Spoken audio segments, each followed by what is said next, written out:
Are we all set to go? Right, so let's get started. Good evening. Welcome to the City of St. Gabriel Design Review Commission meeting. It is today is October 26th, Monday. It is now 6:35. I'd like to call the meeting to order at 6:35 p.m. We'll just do a pledge of allegiance, if I may ask Vice Chair Ramos to lead us on the pledge of allegiance. Great. Ready? Begin. I pledge allegiance to the flag of the United States of America and to the republic for which it stands, one nation, under God, indivisible, with liberty and justice for all. Thank you very much. May I ask staff to please have a roll call? Roll call, Chair Chang, Here. Vice Chair Romo, Here. Commissioner Nadomi, Here.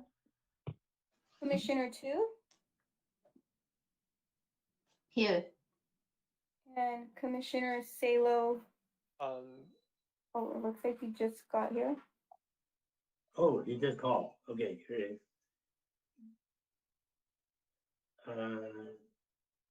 Commissioner Salo, I see your name. I think you just joined. Did we just finish having roll call? Can you unmute yourself? And so we can include you in the meeting.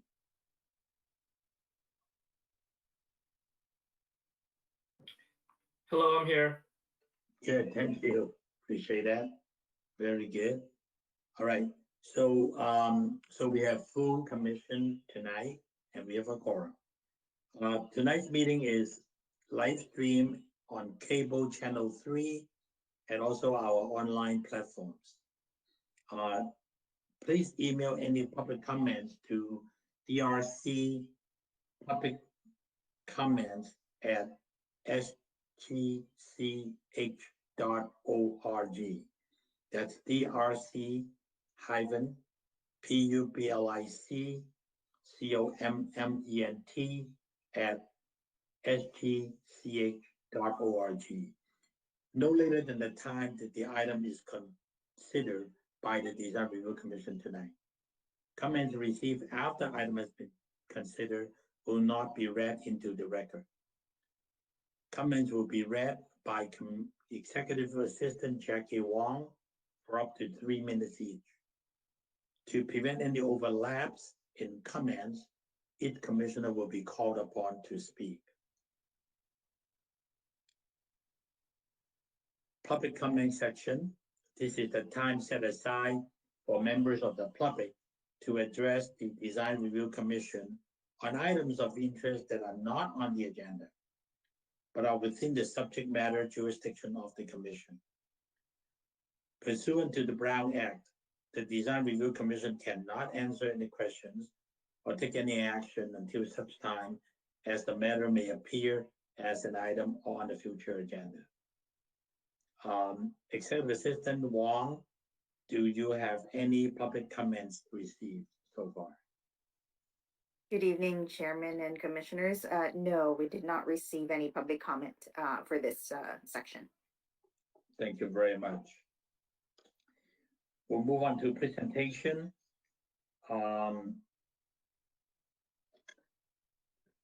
We have a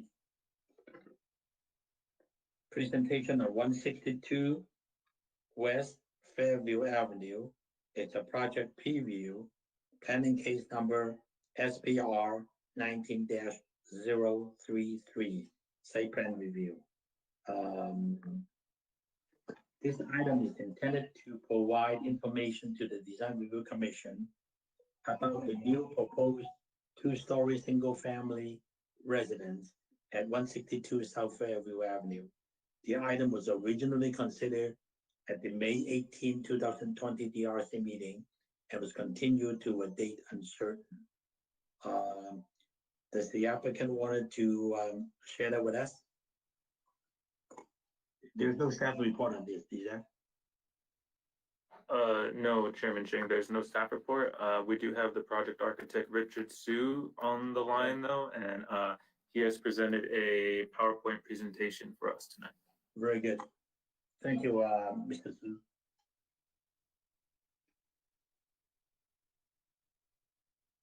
Hi, good evening, DRC members and chair.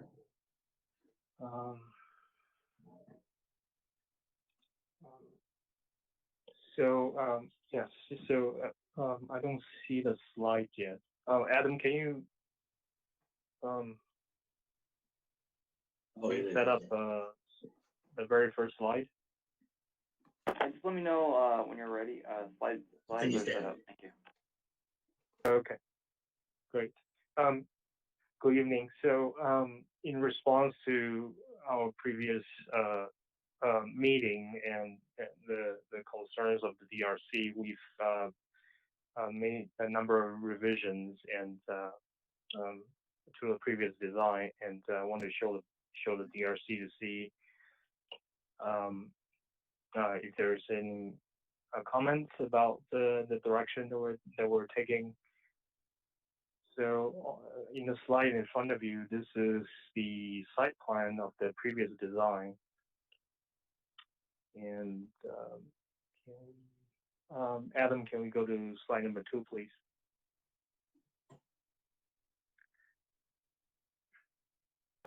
We're there.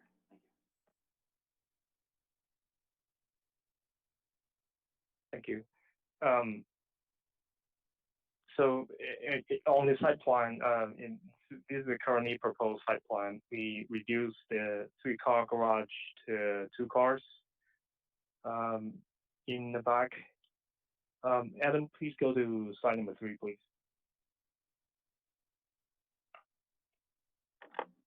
So there's a delay on YouTube. You can just continue. Thank you. Okay. So we squared off the little jagged edge of the building and the master bedroom, and also reduced the garage to 2-car garage. And the next slide, please. Thank you.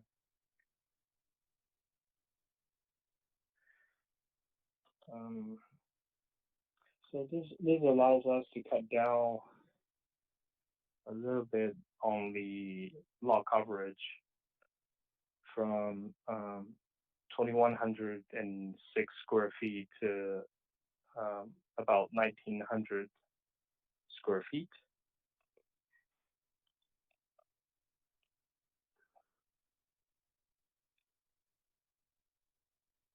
Adam, next slide, please. Thank you. So the lot coverage is reduced from 33.4% to 30.4%. You're looking at the previously proposed first floor plan.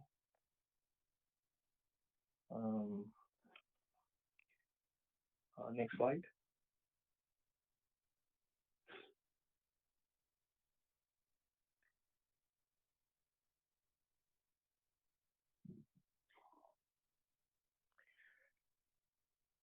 Yes, so instead of having a guest room in the front, we converted that now to the living room. And so there's not really any changes on the first floor, other than the little jagged edge of the master bedroom. It's about 4 square feet that we added back. Next slide, please.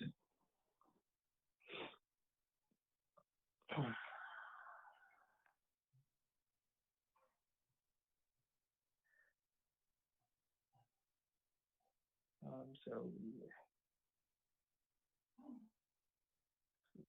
this is a previously proposed second floor plan. There are concerns about overall massing and the compatibility to the neighborhood. So we try to push a second story back and reduce the floor area on the second floor. Next slide, please. We remove the bathroom that's on the very front, that's facing the street, and also another bedroom in the front. So in total, we are cutting down the FAR from 2188 square feet to 2075, from 33.2% to from 35% to 33.2%. So about 2% reduction. Next slide, please. We also reduced the ceiling height of the first floor from 10 feet to 9 feet. We're hoping that we can keep at least a 9-foot ceiling on the second floor. So the total building height is reduced from 24 feet 9 inches to about 23 foot 8 inches. Next slide, please. You're currently looking at the previously proposed front elevation, and then the revised elevation should be coming right up.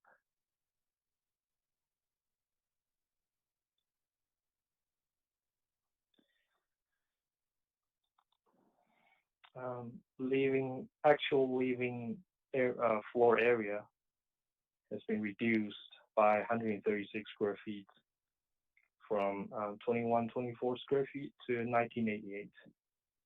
This is a previously perspective rendering. And next slide will be the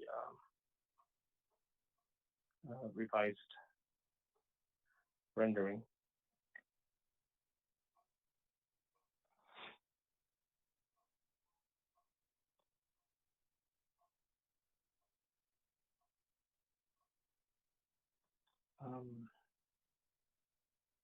Yeah, so to recap, our first floor is now at 9-foot ceiling. So the building dropped about a foot. We removed the bedroom on the second floor and the bathroom, so we're trying to push the massing back a little bit. So in the process, we've reduced 2 bedrooms and 1 bathroom from the previous design. It's now a 3-bedroom, 3-bath house.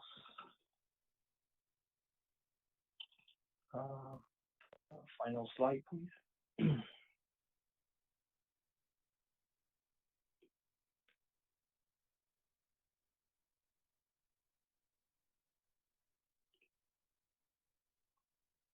Yes, so this is a street view with the rendering superimposed.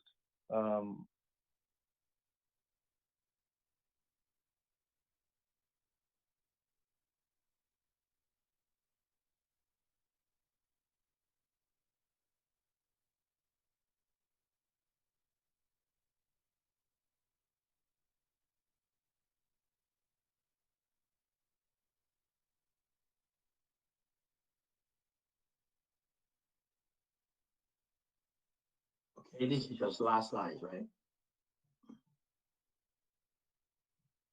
I think Richard Sue logged or disconnected. Yeah, well, good for you to finish. So I think this is the last slide, I believe, isn't it? Yes, Chairman Ching, this is the last slide. Okay, so good. So we're not going to act on it. We're just going to go around, and I think the presenter wanted to hear some feedback from the commission members as to whether they go in the right direction or not, right? That's the intent of this presentation. That is correct. Okay, so let me go ahead and start it by asking, clarifying if there's any questions from the commissioner to the project applicant. We're not going to act on this, so if there's any questions or comments or directions that you want to give to the applicant, this is the right time. So I'll start with Commissioner 2. This is Commissioner 2 speaking. I don't have a particular question, but I do like to comment on the. Or am I supposed to be comment on it, or just like? You can comment on it if you like it, or if they go in the right direction. They're going to come back after they hear the comments. to present the project formally to the commission at a later date. But I think this is like a casual review of whether they go in the right direction based on what they heard from us from the last time, from the last meeting, from the May meeting. Okay, I just wanted to say that I appreciate the effort the applicant have been putting for revising the design, especially the last slide that is a superimposed image of the current design to the a photorealistic, or not photorealistic, it's like a picture of the site, so we can actually see how the building and the design situated in the site. So I think overall the massing has been improved.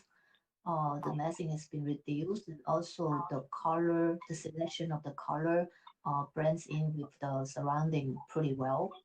And I believe this is the right direction the applicant is going to. This is the end of my comments. Thank you. Thank you very much, Commissioner Tibbs. Commissioner Salo, any comment? Yes, this is Commissioner Salo. Yeah, I remember when we first reviewed this project, much more of the concerns from the community had more to do with the context in the neighborhood than maybe the actual house itself. But I really appreciate the direction that the project is headed. They're reducing the massing. From the street elevation, it doesn't look like a monolithic volume. You can see that the massing is broken up, and the colors look good. So definitely think the design is headed in the right direction. So please continue to refine this. Right? Thank you. Thank you. Beautiful. Commissioner Nadoni? Yes, this is Commissioner Nadoni. The applicant mentioned that they're down to 3-bedroom and 3-bath, but I think I still count 4 bathrooms. And one of the comments that we had last time was the bathroom on the first floor, and I've noticed that you, on the first floor, converted what you previously had as a guest room to now a second living room. But you still maintain a shower instead of possibly doing a powder room there. What's the point of that shower in that restroom or that bathroom there if you're saying that you're down to 3 bedrooms? You still have 4 baths.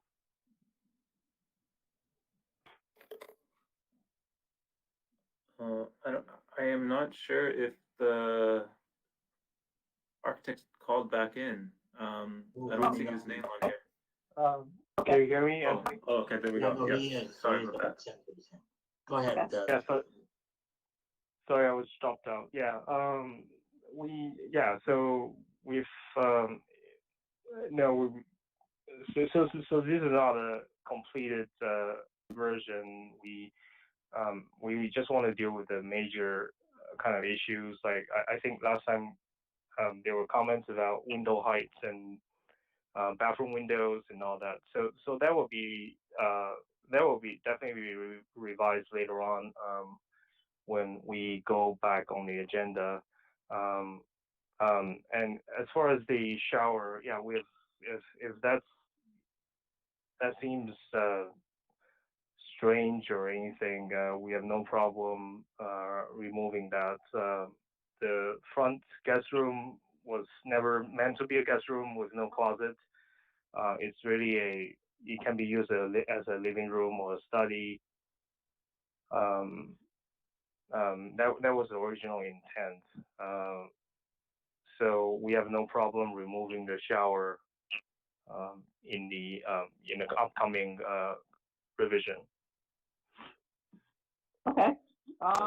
The last time we had also, I kind of commented on, you still have the green roof. I'm sorry, can you repeat that? Comment about what? You still have the green roof. Green roof in the back, yes. Okay.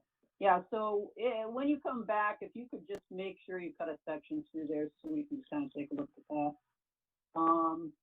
But I do appreciate the effort that you've done on trying to get the front of the residence at a lower scale. And also decreasing that first floor by a foot makes a lot of sense. The other comment that that we had mentioned back was the approach, the driveway approach, and that you were going to take a look at possibly widening that too. So when you come back, you may want to take a look at that. My last comment or question is really for staff, and I think was the Historic Preservation Commission given a chance to preview this presentation or to be invited to this presentation?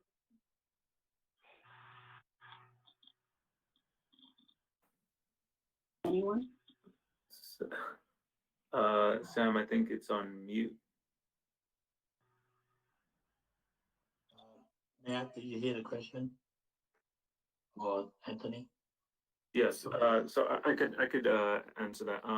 So this is the first time that the applicant has made this presentation, so it's the first time that any of the commissions are looking at it.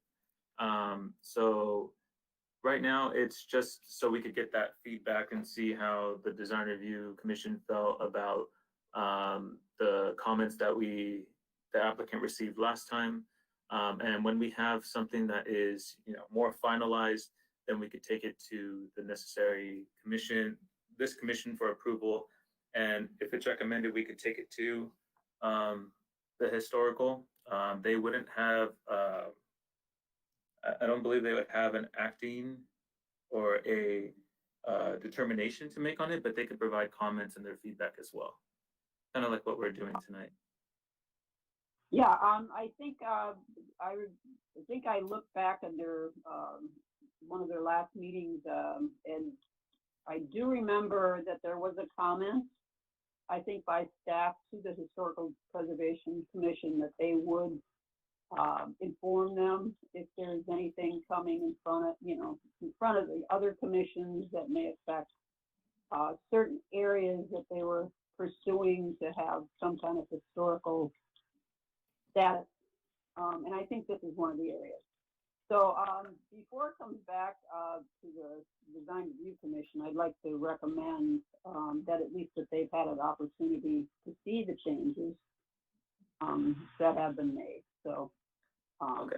But otherwise, from what I see, it looks like they've taken most of our comments to heart, and I think it's the project is better for us. Thanks. Thank you. Vice Chair Ramos? Yes, I was when the last time this project came forward, I made comments regarding contextual design. Fairview and the San Gabriel Village is something that was developed post-World War II, and you can clearly see that the houses on Fairview and even the little commercial strip, it's all kind of that post-World War II simple modern design. I will defer to the commissioners on the architectural style, but I do think it is important, as Commissioner Nandoli was saying, to have this go to the Historic Preservation Commission, because this is going to change the character of the street. This is the first two-story home, and it is also the first home on the street with the different architectural style. And Fairview does have the iconic neon sign on Delmore, and it has special treatment. So I do think we need to be a little more careful and a little more diligent on this. So one, present this, as Commissioner Nodoli was saying, to the Preservation Commission, see how they feel about the architectural style. And, I appreciate the effort that the architects have made to downscale the size. And I think the architectural style, if there was anywhere else in the city, it's a perfect design. However, on this street, it might not be the best design. So that is my comment. Thank you. Thank you very much. I agree with all the comments made so far. Yes, I appreciate the applicant went back and listened to what we had to say and work on the revision of the design.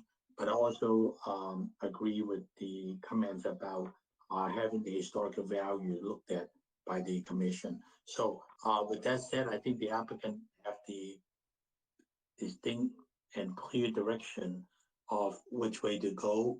Please work with staff and on the historic value evaluation part, and then further develop the project to a place where we can approve the project at the next meeting. So that concludes our comments back to the applicant. Is the applicant, do you have any further questions for the commission?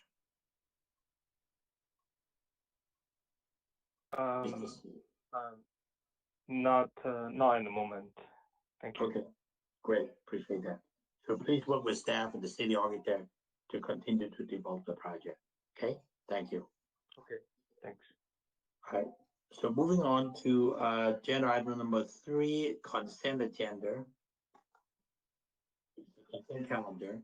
All items listed under the consent calendars are considered routine, and recommendations will be approved in one motion unless a member of the Design Review Commission or public request separate discussion. Does any of the Design Review Commissioners would like to pull any item for further separate discussion? Chairman Cheng, this is Vice Chair Romo. I'd like to have the minutes. I have a correction on the minutes. And I also have one quick comment on Norwood Place as well. Okay, that means we're gonna go ahead and accept it on that then. Okay, thank you. I heard you. So what about Executive Assistant Jackie Wong? Have we received any requests from the public to pull any items? No, Chairman, we didn't. Okay. So with that said, we would like to first act on the minutes. This is for September 28th, Design Review Commission minutes. It was recommended for approval, but let's go ahead and take a look at that. Go ahead, Vice Chair Ramos. Great. Just a quick comment on page 2 when we talk about it's the end of the 322 South Arroyo Drive. When we talk about the motion, it just mentions that if the motion was approved, it does not mention any of the conditions. And I think those conditions are important to the motion, and it's part of the record. And from my recollection, the modifications are for the windows, for the restrooms facing the street, to make them smaller and to modify them, to look at the ironwork and make sure all the ironwork on the front fencing is of the similar design. We had 3 different designs presented in the rendering last month. Also the landscaping, having the taller trees in front, such as the cypress, and potentially adding the English lavender along the front of the fence as well.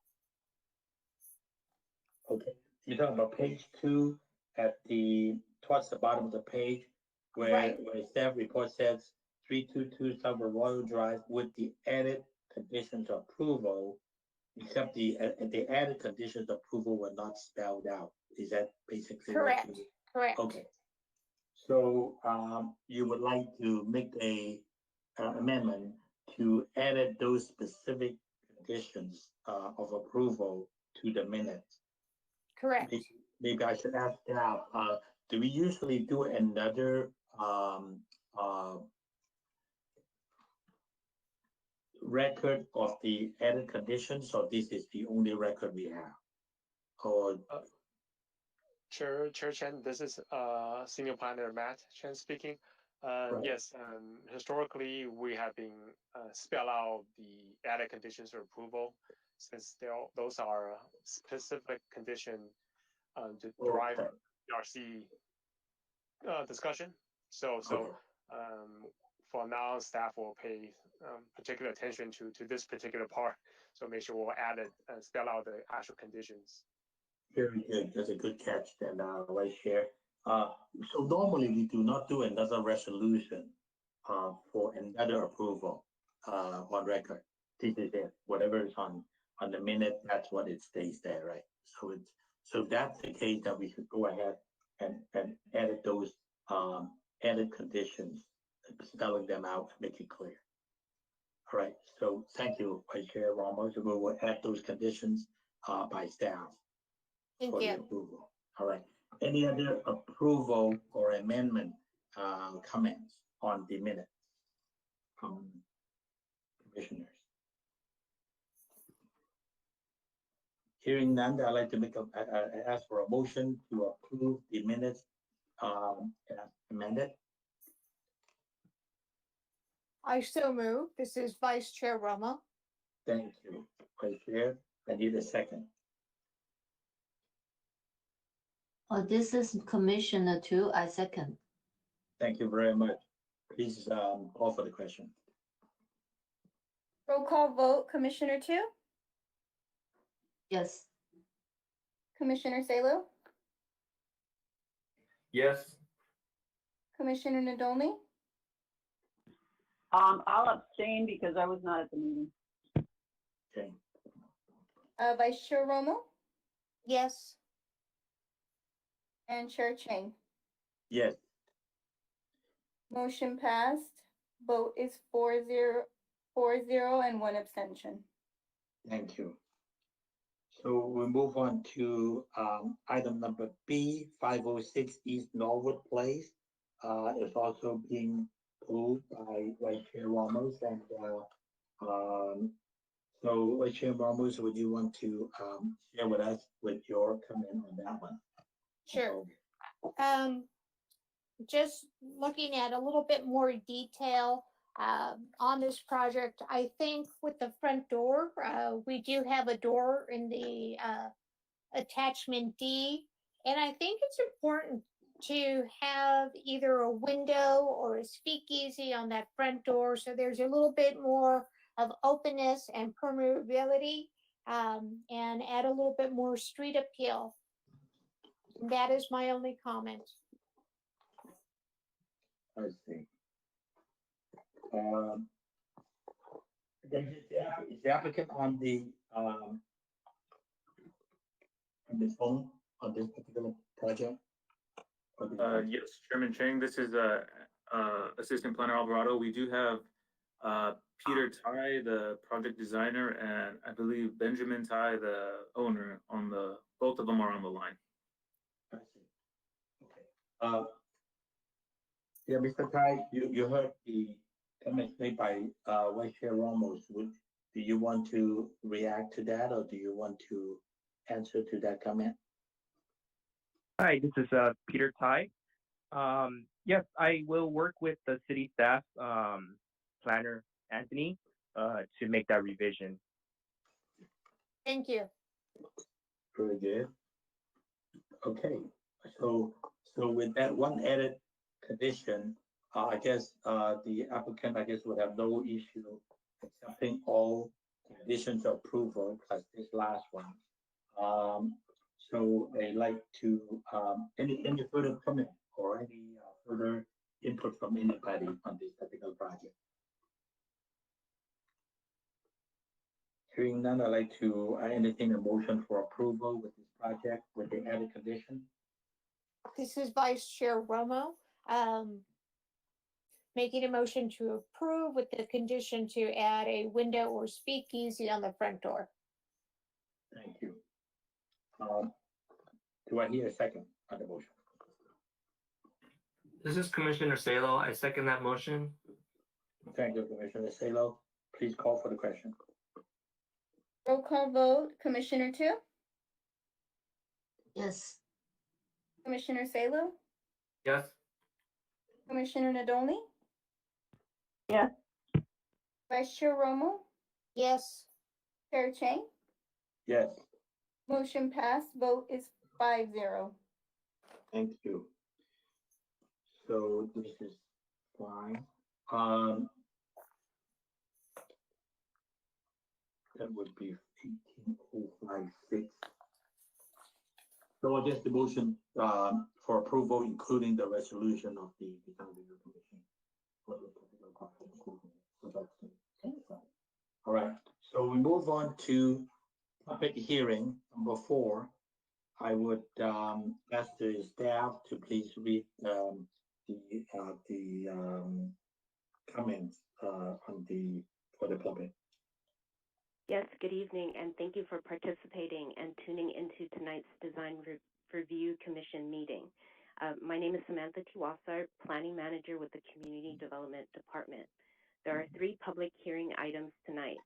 Copies of the agenda and the staff report for tonight's hearing are available on the city's website at www.sangabrielcity.com. If you wish to comment on any of these items and are not the applicant, please email the public comments to drc-publiccomment@sgch.org. No later than the time the item is considered by the Design Review Commission tonight. Comments received after items have been considered will not be read into the record.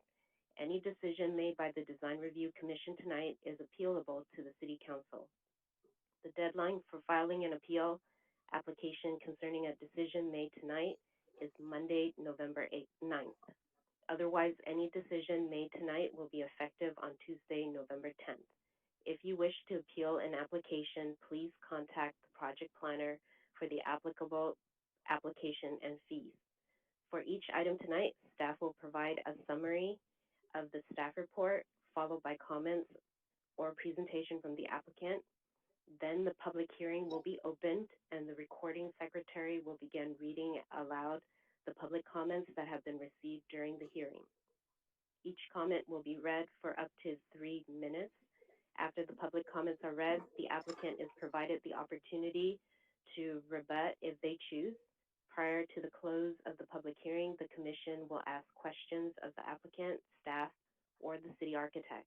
However, once the public hearing is closed, the opportunity for public comment has ended. Chairman, at this time, staff is ready to present agenda item A. Thank you very much. Staff, go ahead.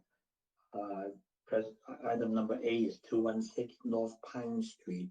Planning case number SPR 19-021, site plan review. Hi. Yes, good evening, commissioners. The next item before you tonight is for a site plan review to propose a new 2-story house and attached 2-car garage at 216 North Pine Street, planning case number SPR 19-021. And so, thank you. Slide number 2, please. The project site is located on the east side of North Pine Street, between the streets of East Hermosa Drive to the north and Elm Avenue to the south. Slide number 3, please. Currently, the property is developed with a 1,717 square foot 2-story single-family residence and detached garage. The project is surrounded by other single-family homes to the north, east, south, and west of the project site. Slide number 4, please. The project site is zoned R1 CC for single-family residence country club zone and has a general land use designation of low-density residential. Slide number 5, please. The slide that you're currently seeing is the proposed site plan for the project. The proposed project is for the new 1,957 square foot 2-story single family residence with 1,287 square feet on the first floor and 670 square feet on the second floor. also with an attached two-car garage to the rear. The proposed project also consists of a 621 square foot ADU or accessory dwelling unit. However, staff just wants to state that the ADU is to be considered ministerially without a discretionary review or hearing. So as a result, the ADU is not part of the decision tonight. Slide number 6, please.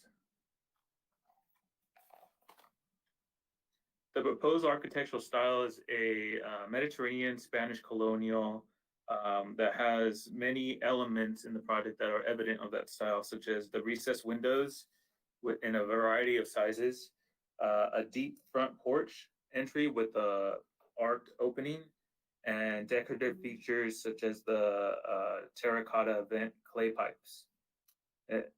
The proposed project also incorporates a new 3-foot high fence with I think there are 16 square pilasters, 16-inch square pilasters with wrought iron in between to provide that semi-private entrance. Overall, the composition of the architectural elements and the selected materials are successfully implement the design guidelines. Can I go to slide number 7, please? The proposed project meets all of the San Gabriel Municipal Code requirements for setbacks, parking, height, block coverage, and floor area ratio. The project provides setbacks that are well within the requirements of the San Gabriel Municipal Code, and lot coverage and FAR calculations that are below 30%. It's also 3 feet lower than what the maximum allowed height in the R1CC zone allows. Slide number 8, please.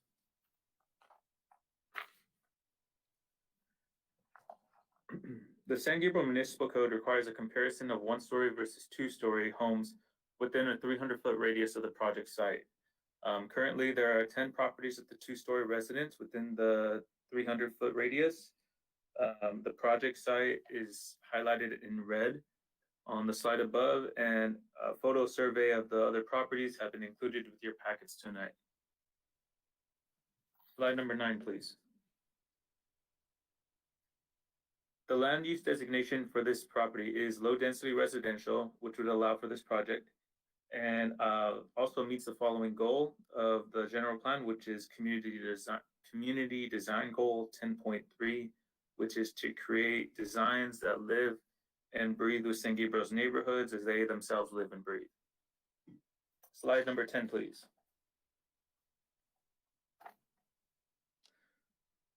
This project is exempt from the requirements of the California Environmental Quality Act per guideline 15303, class 3, for new construction or conversion of small structures. Slide number 11, please. For this meeting tonight, staff did notice the item in the following ways. We mailed out notices to the property owners within the 300-foot radius. We noticed it in the San Gabriel Sun newspaper, and we also had the applicant post a notice in front of the property, and we had the agendas posted at City Hall, Post Office, Library, and on the city's website. Slide number 12, please. Okay, staff recommends that the Design Review Commission adopt a resolution of the Design Review Commission of the City of San Gabriel, California, approving planning case number SPR 19-021 for a site plan review at 216 North Pine Street to allow the construction of a new two-story single-family residence and an attached 2-car garage, subject to the recommended conditions of approval. Thank you, Chairman Chang and Commissioners. This concludes staff's presentation, and staff is ready for any questions if you have for me at this time. Thank you, staff.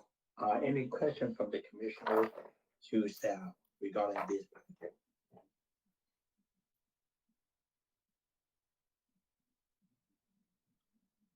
Hearing none, I'd like to request the project applicant to address the Commission. Applicant, please.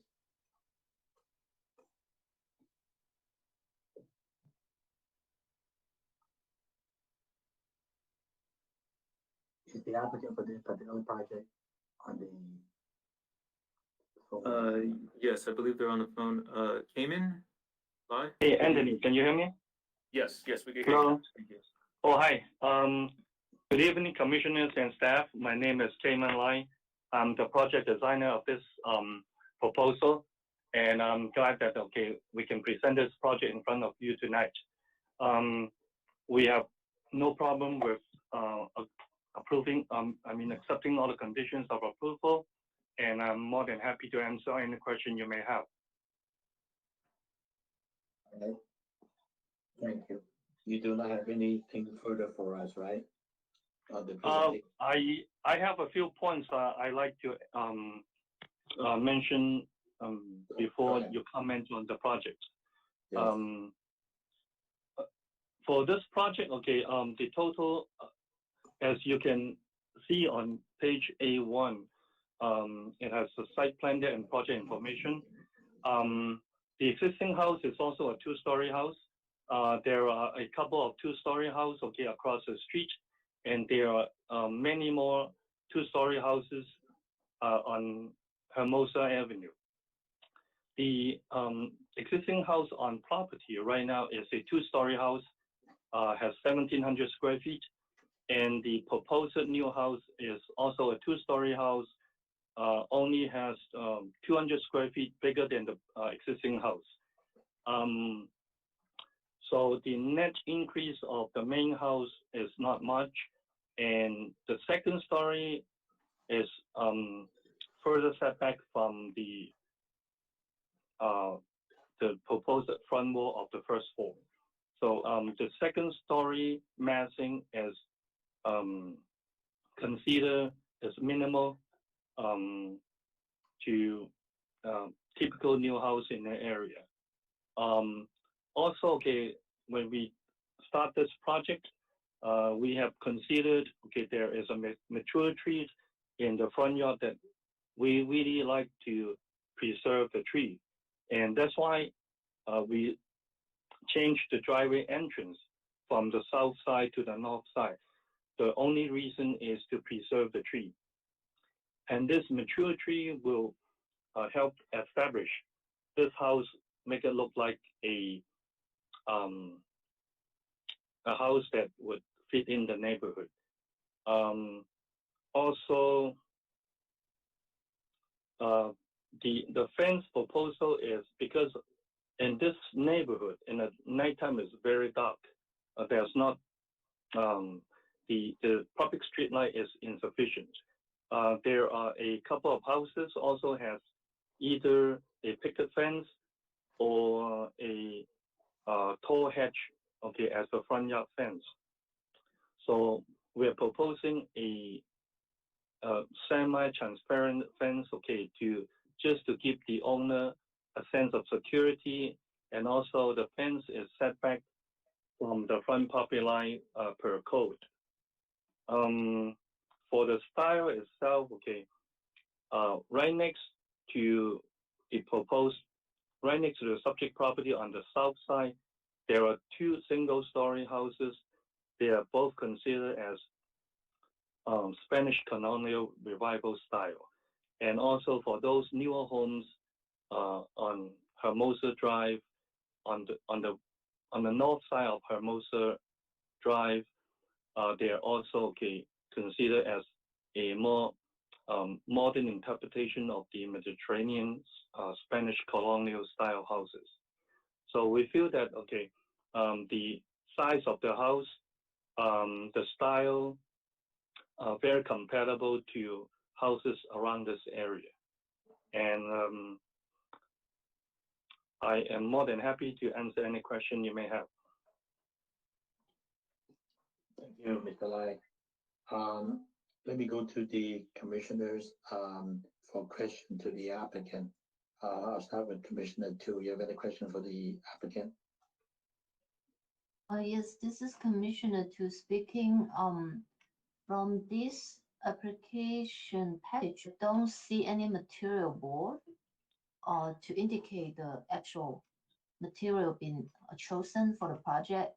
The only thing indicating colors and texture is the last image we saw on the package, but because it doesn't it's not super photorealistic. I don't know if there's any discrepancies between the renders to the actual material. So that's my question. Commissioner, okay. The color and material is indicated on A3 sheet A3. All of them called out right next to the elevation because we feel that this is a lot easier for the commissioners to reference to the color and material that we proposed. If you flip your page to A3, there is a color print that shows all the materials. A3. A3, yes. A3, I only see the elevations of the building and the accessory dwelling unit. I don't see any material indicated in written in the specification in writing. No, it's actually an image, such as for the garage door, there is an image. There's a color image right next to a garage door, or the wall light, or the front door. Anthony, can you help? To identify those. Yes, so it should be on sheet A3. Let me see. For some reason, my PDF don't have that. So if you look at my screen or on my image, and look at it A3. See it from your screen, but my PDF file don't have that page. Oh. Did you receive the packet? Okay, interesting. Maybe electronically, we didn't catch that, but on the printed copy of the large set, it has shown the material image next to the elevation. Yeah, you can see it from my screen.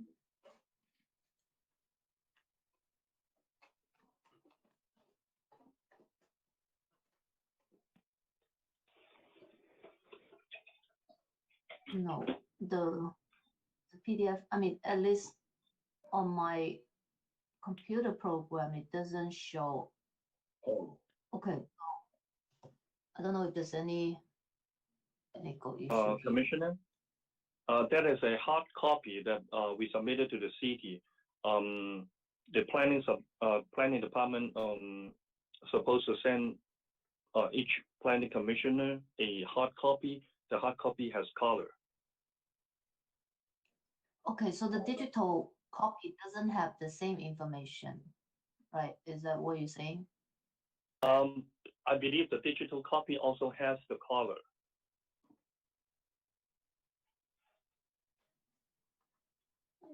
Okay. So sorry, this is Assistant Planner Alvarado. So I'm looking at the digital copy, and I think that one was missed. It looks like on the hard copy, we have the material kind of called out, like Chairman Chang was showing, but it doesn't look like that's the case with the digital copy. And I'm looking at the packet just to make sure of that. Sorry, give me 1 second. It's loading up for me.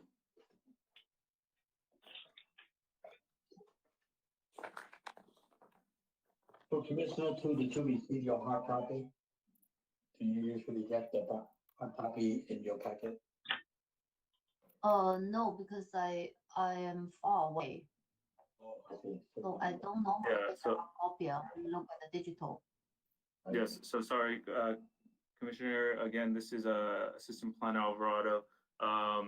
It looks like there was a mistake. It wasn't included with this digital copy. So if the commissioners like, we can move forward with if anyone else has any questions, and then otherwise we could come back with it with the digital copy and making sure that bright sheet is included. Okay. All right, no problem. Thank you. Commissioner Salo, do you have any questions for the applicant? Not questions, but I did want to make some comments about the design. So yeah, along with Commissioner Tu's comments, I'm also missing the material callouts in the digital copy, but I think that's been clarified by Anthony. First of all, I want to say that I appreciate that this proposed design does not maximize lot coverage. It's actually quite a bit less from what I reviewed, and that the second floor has a much smaller footprint than the first floor, and that really helps with the massing a lot. I also really like that they put the living room at the street elevation, because it seems like a lot of houses we've been reviewing, they like to put 2 bedrooms along the street, and it takes away the opportunity to have a large architectural feature window. So this project has one, that bay window at the front there. That looks good, and I appreciate some of the little details, like the way they tuck the condensing unit behind the stairs in that little alcove on the backside of the property, and also that the ADU has good architectural treatment similar to that of the main house. It even has the terracotta vent clay pipes featured at the front there, so the ADU isn't treated like a stepchild. So and also preserving the tree. So I think there are a lot of good design moves that were made on this design proposal. Thank you. Appreciate that. But actually, we asking questions to the applicant. We still need to hear the public comments before we deliberate. So let's just see if we have any questions, then we'll go into our deliberation. Commissioner Nadoni, any question for the applicant? Yeah, just one. It appears you have 3 different types of walls. And I'm kind of curious about that. But more importantly, if you have drawn all the walls to be 2 by 4, and you've dimensioned them in such a way that one on the interior, or on the exterior of the building. When you have a 2 by 8 wall and you're dimensioning it from out to out on the exterior, it's going to change the dimension on the interior considerably. So I would just like to comment that, and the reason I'm bringing this up is that it will affect either your interior space or it will affect your lot coverage and FAR. So I guess it's a question, why would you have a 2 by 8 wall? If is the intention to add more depth? I guess that's my question to the applicant. Yes, Commissioner. I'm very appreciated that you're so detailed on reviewing this project. That's correct. Okay, we have 3 types of thickness of walls. The primary wall, okay, facing the street is the 2 by 8 wall. The intent is exactly what you mentioned. Okay, we like to add more depth to those windows that create more shadows, depth, and 3D effect, rather than just a nail-on flat window.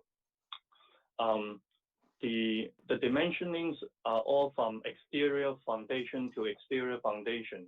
So that thicker wall will just, okay, inside the house area. That won't affect the lot coverage or actual floor area ratio. Okay, can I point out one thing on your sheet A2? I'm sorry, which page? It's just a note that you need to kind of be a little careful when you're drawing the walls all at the same thickness, because it will affect. This is more kind of from a client's perspective. What they expect is if they're going to get a 6-foot wide bathroom, and you're saying it's it may not actually be that, it may be a little bit less, or, so it's just a point of order to clarify your document, because you may be switching and modifying exterior details such as windows.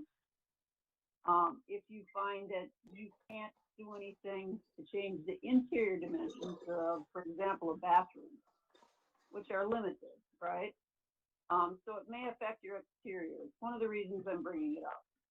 It's not just a graphical depiction. It's that it can affect what the exterior of the building is going to look like. So I would just be very careful about that. Thank you for your reminder. Yeah, the other question I have is, what type of tree is that is to remain? That tree that's an ash. Okay. Ash tree. It's not an oak tree, but then. Go ahead. Yes. No. Okay, I'm listening. Well, no, the reason I asked that is because I was just curious about the planting underneath it. And I assume that your landscape architect or whoever's taking a look at what's being planted underneath the tree will actually work. So I know oak trees have difficulty, so I'm glad to hear it's not an oak. And I know you're planting ground cover underneath it. So, but generally speaking, I kind of echo Commissioner Salo's comments that you have not maxed out, and I do appreciate that. In fact, you've only added a little over 200 square feet to a new house, which was an existing house already. We cannot comment on the ADU, but I think what you've done is pretty good. Thank you. That's all my comments. Okay, appreciate that. Thank you. Vice Chair Ramos? I'd also like to echo the sentiments regarding the tree that's going to be remaining, that, what you've been doing to preserve the tree, including moving the driveway to the north of the parcel. I think trying to preserve tree canopy coverage is important.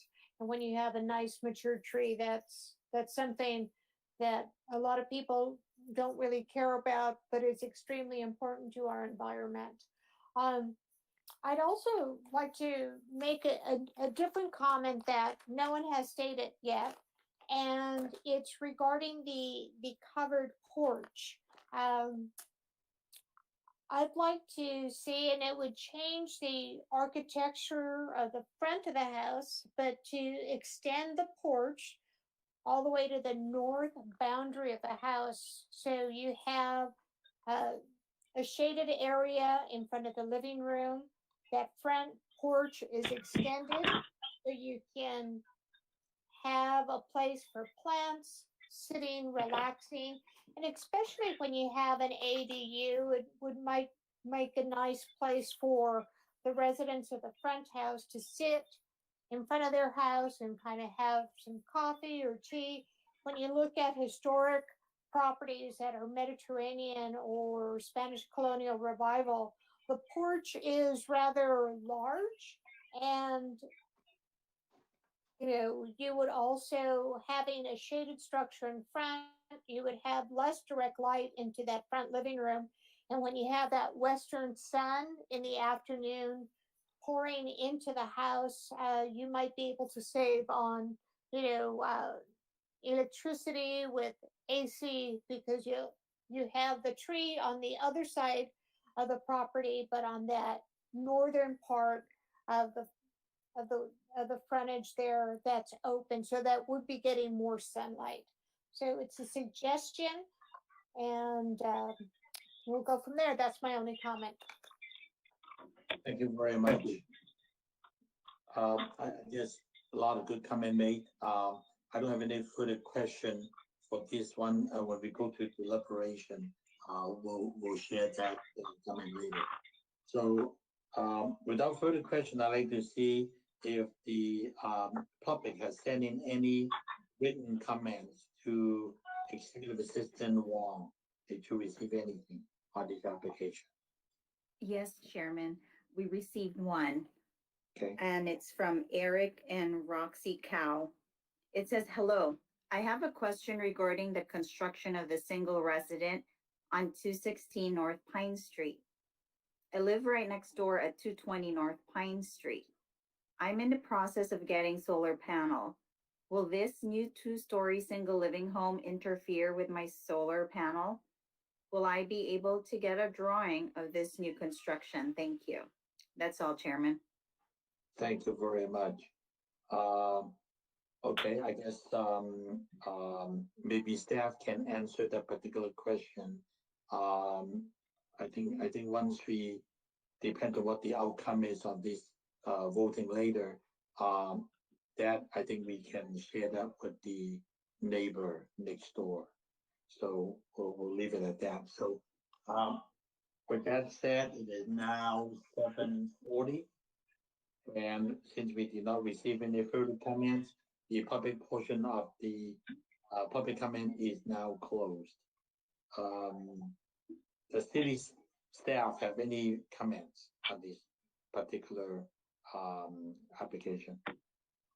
Yes, thank you, Chairman Cheng. So just to answer the public comment, so it was received right now during the meeting, and what city staff can do is forward the agenda link so that the neighbor can take a look at the proposed project. I don't think it's going to affect solar. I'm kind of looking at the site plan right now. The project address has a 12-foot 6-inch setback on that side, and it's also located to the north. Since the sun raises on the east, I think, yeah, it raises on the east. I don't think it's gonna affect the solar too much. But yeah, staff would be happy to forward the agenda over to the neighbor so they can take a look at that as well. Right.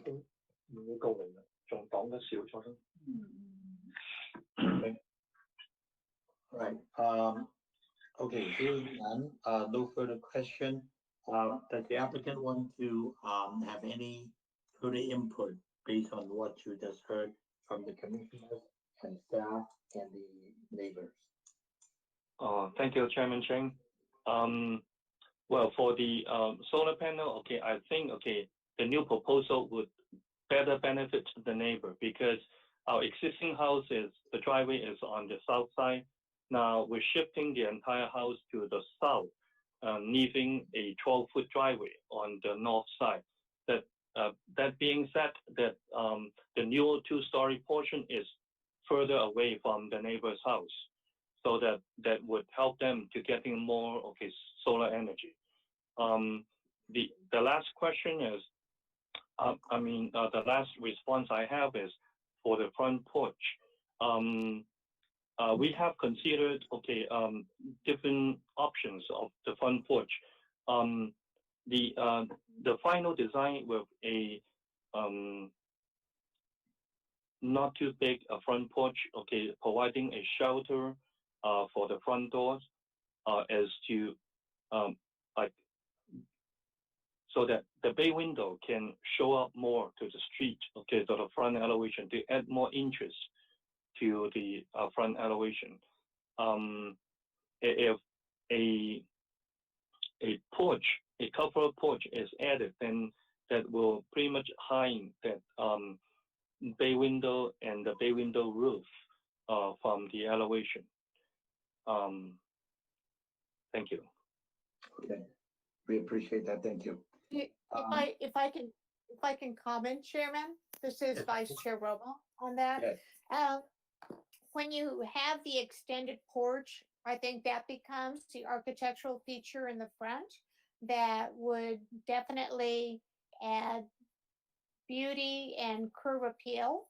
And looking at the historical aspects of the style that you're trying to replicate, it provides more of a people area. Just want to throw that out there. Thank you. Okay. I guess you throw that out as a suggestion. Depends on how it goes. I think if we can amenable to leave that to the applicant, try to come up with, consider that suggestion. Because what's in front of us is without the porch, but with a bay window and a metal roof. So if the applicant would like to further discuss that with city architect as an option, would you be acceptable to that? Well, I can work. We can work with the owner, but I cannot promise, okay, that the owner will 100% take a porch all the way across the front. But I'm open to that, and I can take that as a suggestion and go back and talk to them. Okay, that's fine. Okay, but what's in front of us is what's being designed right now. All right. So, any further comment from anybody? Hearing none, I'll close the public portion of the meeting, and we'll close it for our own discussion among commissioners. I know a few commissioners have made their comment already. I guess Commissioner Tu, you did not. You want to have any further comments on this project? Oh, this is Commissioner Tu speaking. I just wanted to point it out that although the lot coverage is low at 31.8%, but the FAR, the floor area ratio, is almost to the maximum at 34.99%. So in that regard, I mean, I would recommend to leave some wiggle room for the allowances for like construction. And I also noticed that the front porch is also counted as the floor area. So if the applicant needs to consider to enlarge the cover porch, then which means the area needs to be taken out from the room or the main house or somewhere else. So I just wanted to point that out.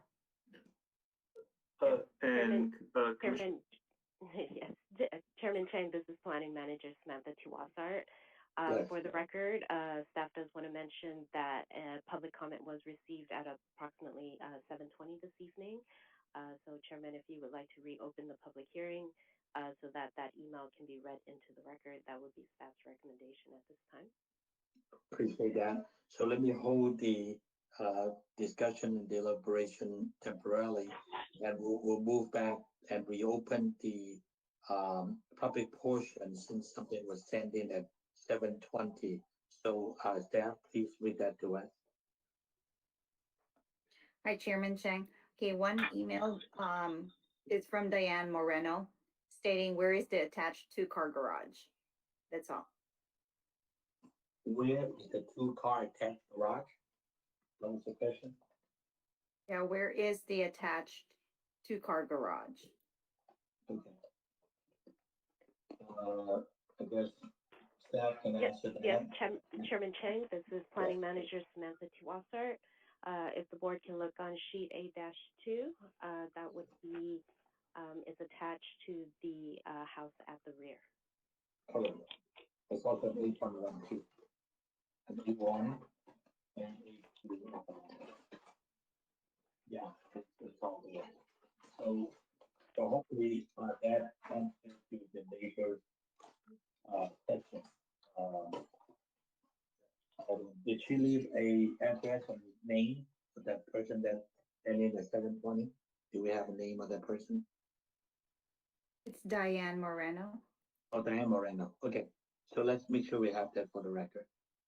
And then I think staff had answered her question that the garage is behind this main house residence. Okay, all right. All right, let me reclose the public portion of the meeting. And then I guess I do have a question for staff based on Commissioner Tu's comment. The floor air ratio, the FAR, does that count the ADU at all, or does not count ADU? Chairman Chang, this is Assistant Planner Alvarado. So according to the new state law or and our adopted ADU ordinance, the first 800 square feet of the ADU does not count towards lot coverage or FAR. So since this one was submitted before, it hasn't, I think it was missed on the plans, but the ADU is actually subtracted from the lot coverage and FAR, which is why it is provided at that lower calculation, which brings it to 23%, 26%. Oh, okay. So since the ADU is only 671 square feet, it's under that 800. By right, they're allowed to have that, and it wouldn't count towards the calculations. Correct. Okay. All right. So, Commissioner Tu, does that answer your question? Because your question yes. is that, yeah, Okay. the ADU does not count up to 800 square feet. Okay. I heard Commissioner Salo, you have further comments. I heard your comment earlier. It was all good comments. And you have any further comment? No, I don't. I do not. Thank you. Thank you. Commissioner Nadoni, any comments from your end besides the questions? No further comments. Thank you. Thank you. Vice Chair Ramos, any further comment? No further comment. Thank you very much.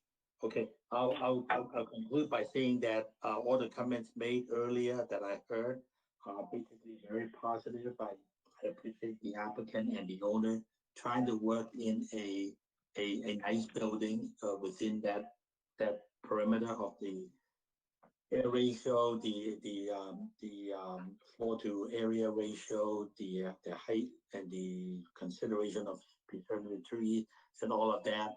I think this will come out to be a very nice project. So I think it's commendable. So I don't have any further problem with that. So with that said, I like to entertain a motion for approval of the project. This is Commissioner Salo. I motion to approve the project. Thank you very much. Do I hear a second? Commissioner Nadolny, second. Thank you, Commissioner Nadoni. Please call for the question. Roll call vote. Commissioner Tu? Yes. Commissioner Salo? Yes. Commissioner Nadolny? Yes. Vice Chair Romo? Yes. Chair Chang? Yes. Motion passed. Vote is 5-0. Thank you very much. We'll move on to next agenda item B, 541 College Drive, planning case number SPR 20-050, site plan review. Will be presented by Assistant Planner Anthony Alvarado. Thank you, Commissioner, thank you, Chairman. Good evening again, Commissioners. The next item before you tonight is a site plan review to propose a second-story addition to an existing single-family residence at 541 Coolidge Drive, planning case number SPR 20-050. Slide number 2, please. The project site is located on the north side of Coolidge Drive at the dead-end street. Between the San Gabriel Cemetery to the west and Milton Drive to the east. Slide number 3, please. This is just an aerial view of the project site. The property is currently developed with a 1,716 square foot single family residence and detached garage. The property is neighbored by other single family residences to the south and east of the subject site, and the San Gabriel Cemetery to the north and west. Slide number 4, please.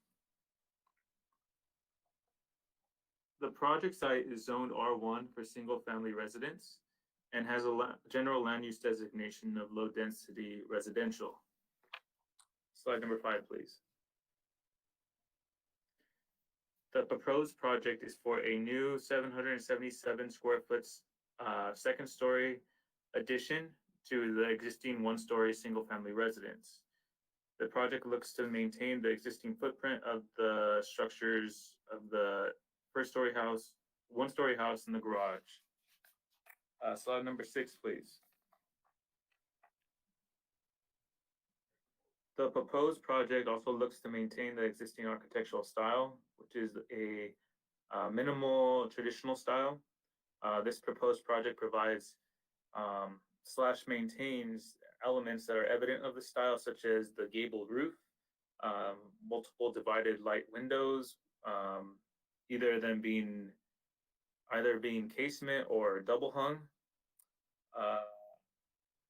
We have true size window shutters, 8-inch slab siding, and 2 bay window elements. Slide number 7, please.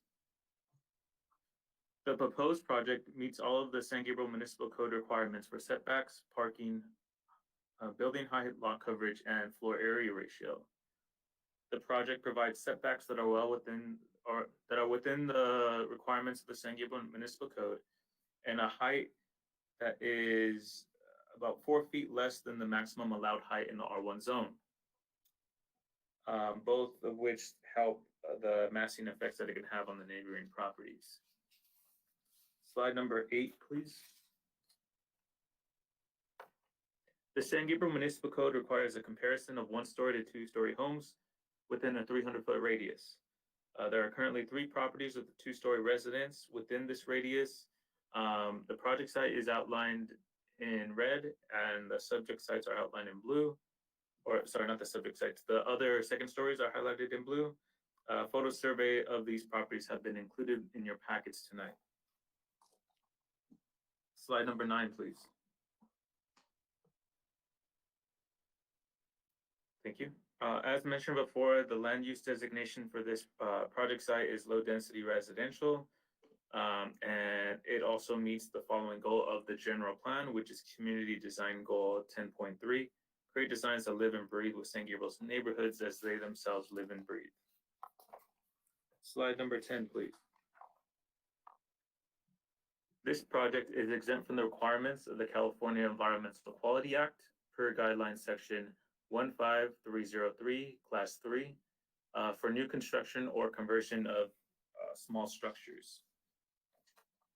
Slide number 11, please. Staff did notice the proposed project in the following ways: mail notices to property owners within the 300-foot radius, a notice posted at the project site. The notice was also, the item was also noticed in the San Gabriel Sun, and the agenda was posted at the City Hall, Post Office, Library, and on the city's website. Slide number 12, please.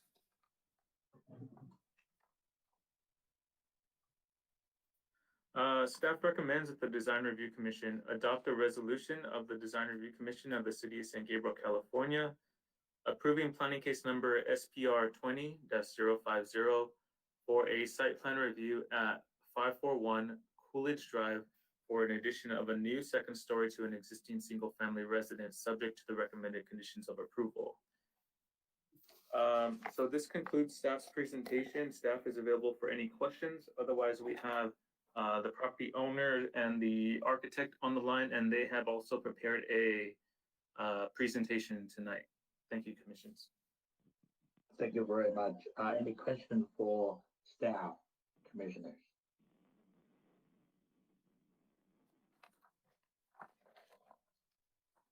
Hearing none, I will then open up the public portion of the meeting to the applicant to address to the commission.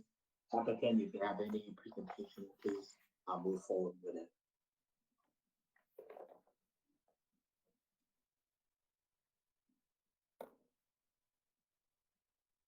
Anthony is the applicant or the owner on the. This is Jim Fensky. I'm the applicant, but I think the owner would like to present some items first. Appreciate that. So, thank you. Hi there, my name is Michelle Owicka. I am one of the owners of 541 Swiss Drive, and we do have a little slide presentation that we wanted to share with you all. If we wanted to just start on slide 1. We just really wanted to quickly touch base with some of the items that we discussed with the city planner about this project and worked through with him to make sure that it really did fit in the neighborhood and style. If we could go to the next slide, please. Here we have our existing house. And then slide 3, if we go to that slide there, we actually show our proposed design. And I think you all have these in your packets. Slide 4 is just a quick snapshot of the elevation. And if we go to slide 5, what the city has already mentioned, the design of this neighborhood is minimal, traditional. So that is really the style that we have tried to keep with our design. Our house is at the end of the cul-de-sac, so we do not have any neighbors on the west and north side of our house. If we go to the next slide, actually, sorry, we'll just skip over a couple here. If we go to slide 10, I just wanted to get into some of the items that we worked through already with the architect Dale Brown of the city that we discussed to try to make this house really fit within St. Gabriel's design considerations. So 2 of the things that we did discuss, one was the roof. So we made sure to have a gable roof to match the existing gable roof of the house. We did increase it slightly on the 2nd story from 375 up to 412. We also have an accent gable, which is a common accent that is found in the neighborhood on the 2nd story. The city architect, said that it could actually be removed and instead be covered with the current story, 2nd story roof line. But we actually decided we'd do like the accent just to give it a little bit more interest to the house. And it does keep within the style, the minimal traditional of the neighborhood. If we go to slide 11, we also discussed the addition of the 1st floor bay window and the brick treatment underneath that bay window. The architect from the city was recommending having a bay window that would actually be more rectangular versus angular. We decided to go with the angular as we do like how it kind of offsets the 2nd story bay window. And also it is very consistent within the neighborhood. 8 out of the 13 properties of our neighbors do actually have these angled bay windows. So we decided that that is something that we would like to move forward with. And also the brick treatment, we decided to add a brick treatment under the 1st floor bay window that would actually match the existing chimney. That's a nice little addition to the look and feel of the house. If we go to slide 12, we can actually see a couple examples just to give you a sense of the style of the neighborhood and how these 2 houses are neighbors on the north side of our street, just a few houses down, 533 and 529, how both of them do have gable roof lines along with a gable accent on those above those windows. So that's something that we did incorporate, along with having the angled 1st floor bay window with a brick, which is a little hard to tell in these photos, but there is actually brick underneath that does actually match their chimneys. If we go to slide 13, 2 other things that we discussed with the city architect. One was the shutters on the south elevation. Originally, they weren't operable looking shutters, so we fixed that there. Also, we did remove the shutters on the middle window on the 2nd story, which is just a little window of a master bath per the architect's recommendation. And also the other discussion that we did converse about was the siding, and how in this neighborhood, if houses do have siding instead of stucco, siding is usually only on the front of a house. So for our house, it would be on the south facing side. And if there were any houses that had a second story, they did actually wrap them on the second story, just on the two sides and the front. So this is what we proposed as well with our plans, was to keep the siding on the front of the house on the first level, and then on the second level to have siding on the east, west, and south sides of the house. So everything except for the back of the house on the second story. And to make sure that it looked finished, we did add trim to those corners so that there is a clear start and stop to those houses. And you can look at 533 Coolidge House. We followed their example. They were recently passed, I think, a couple of years ago for their second story. So we used them quite a bit to copy off of, knowing that this is a style that was approved in the past. So if we go to slide 14, you can actually see these two examples of 533 Coolidge, which is the one I just mentioned. You can see in the photos there of the siding on the front and then on the sides on the second story, along with a house 520 Coolidge, which only shows the siding on the front and not along the sides. The last thing we discussed is, if we go to slide 15, is the symmetry of the house. We were discussing it being symmetrical versus asymmetrical, as this is a neighborhood that is considered minimal traditional, which is really the style of non-symmetrical houses versus maybe more of a colonial style, which is the symmetric style. We really felt that the features that we added to this house created a look that would really work well with this neighborhood. One thing that we did like to do was add that bay window on the first floor. As for the second floor, there was, for the City of San Gabriel guidelines, we did have to extend the articulation of an offset for that bay window on the second story. So to kind of offset and balance out the house, we added that bay window on the bottom so that it kind of felt balanced. And if we go to slide 16, 16 just gives a quick snapshot of some of our neighbors on the north side of the house, or north side of our street. And then slide 17 gives a snapshot of our neighbors on the south side of the street, just to give a little overview of our neighborhood. And I do have many more slides that kind of give a little bit more breakdown of each house as references, but I won't go into that level of detail as unless you have questions for that. But Jim, did you want to add anything?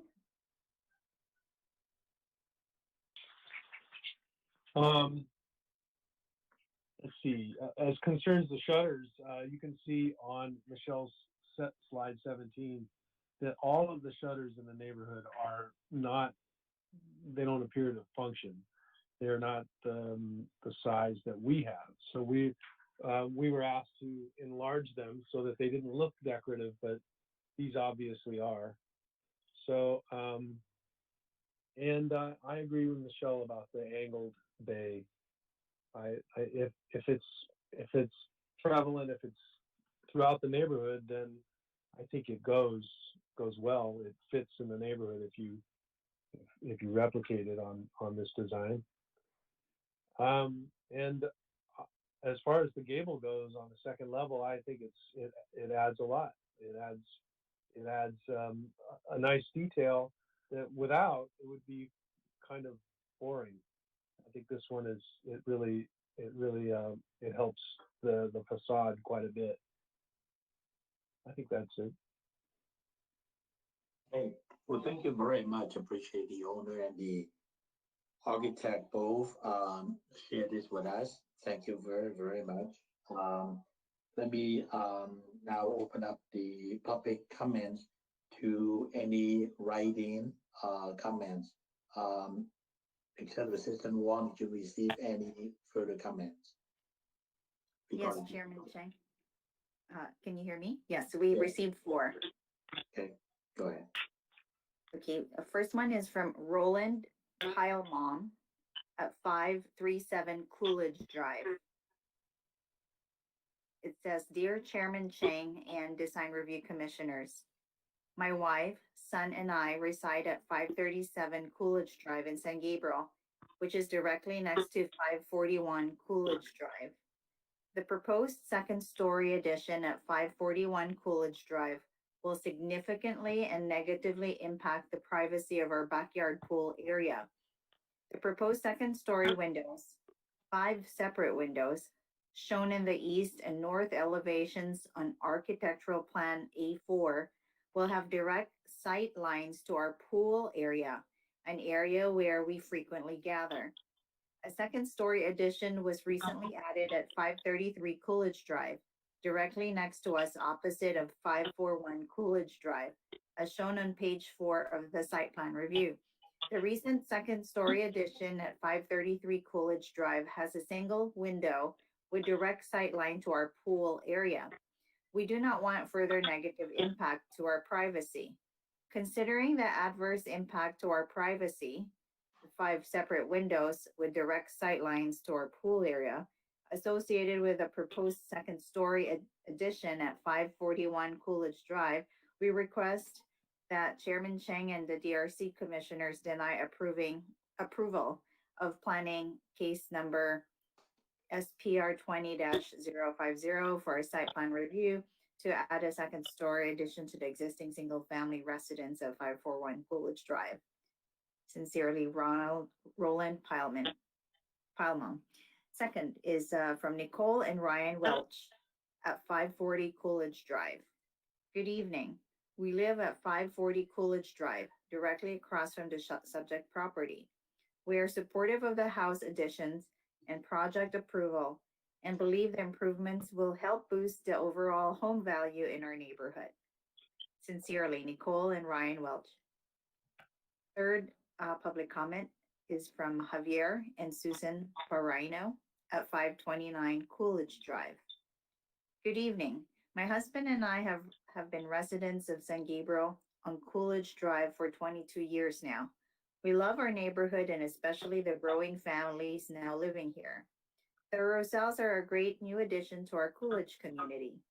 We have seen all the changes taking place in the upgrading and remodeling of homes on Coolidge and welcome the look. We have seen the design plans for the proposed project on 541 Coolidge and give our full support in asking the City of San Gabriel to approve. Our homes on Coolidge are a statement to the great neighborhood and the pride of ownership as changes to upgrade the homes are taking place. Sincerely, Javier and Susan Parino. The last one is from Trevor and Danielle Spicer, 533 Coolidge Drive. Dear Mr. Alvarado, my wife and I wanted to voice our support for the second-story addition proposed at 541 Coolidge. Some of the houses on our block, notably 512 near Milton and 537, the rental property to our west, are poorly maintained, while others, such as 541, are looking to improve the neighborhood. Sincerely, Trevor and Danielle Spicer. And that concludes the public hearing for this item, Chairman Chang. Thank you very much. It is now 8:14, and I would like to close the public comments on this item. Any further comment coming in will not be read. Are there any staff comments for the commissioner to consider? Yes, so thank you, Chairman Chang. This is something that, and I want to thank the project owner for providing such a well-put PowerPoint presentation and showing the images with the breakdowns. So there are 2 items that the applicant is proposing that is different than what the city architect had recommended. So as is, the project is proposing to have an angled bay window on the first floor as opposed to a rectangular bay window. And the second thing is the applicant is proposing to keep the accent gable on the second story, where the city architect has suggested removing that and instead extending the roof line. If the commission can, as a part of their discussion and their deliberation tonight, discuss those items and give the applicant a direction as to whether they have to incorporate what the city architect recommended, or if it's okay with what they're recommending with those items instead. Thank you, Commissioner. Okay. Did the city architect provide staff with any kind of sketches or anything like that to based on his recommendation? He did not. This was just kind of verbal comments. Okay. Okay. Okay. That's we will. Okay. Let me go back to the applicant then. Based on what you heard, staff and from the neighbors, I'd like to hear if you, meaning the applicant and or her architect, have any rebuttal that you want to share with the commissioner before I close the public meeting. Is that a rebuttal to the neighbor? It could be to anything. It could be to the city architect's recommendation. I would say, I hate to use the word rebuttal. I would say it's trying to work with the neighbors. One of the last comment that was worked first was their privacy issue. I don't know whether these plans has been, I'm trying to make my comment, whether these plans have been shared with the neighbors and has any consideration been looked at, maybe some tree planting or some kind of privacy screen, has that been considered? This is to the architect or the applicant. Yeah, we made the program fit that so that the northeast corner is a closet.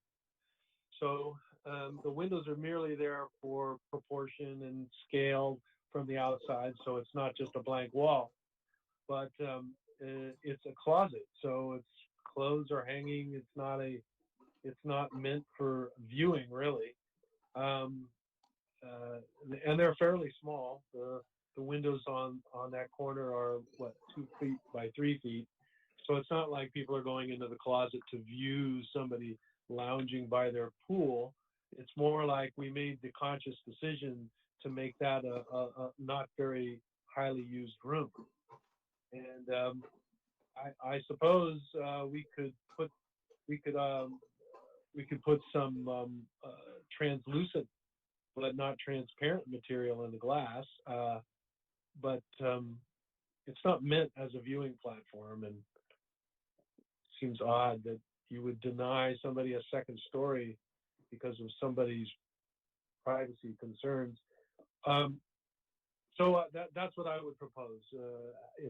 The program is set so that corner is a closet, and if the owner's amenable to it, she'll text me in a minute.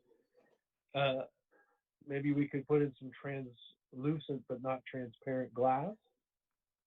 Michelle? Yeah, if that's an issue, then that's nothing. It's just a closet, so having translucent windows there instead of a regular window is not a problem at all. Okay. So in other words, you have no problem on window F. You can just have the translucent glass so you can bring lights in rather than a vision glass.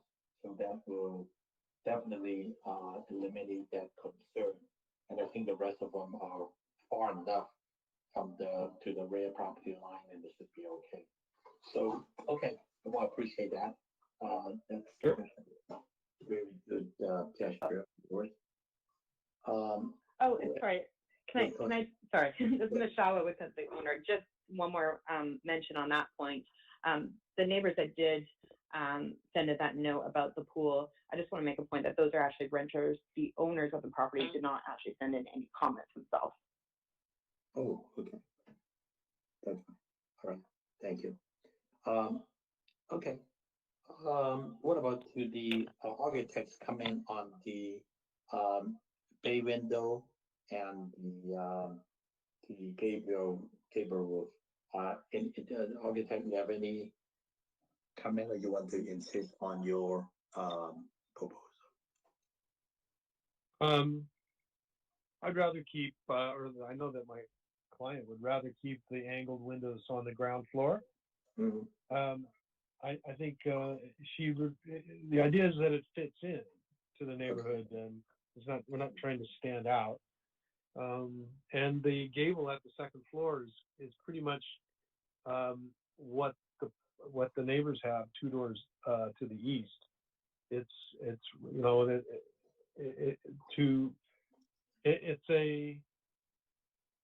I kind of like it personally in that it makes the second floor special.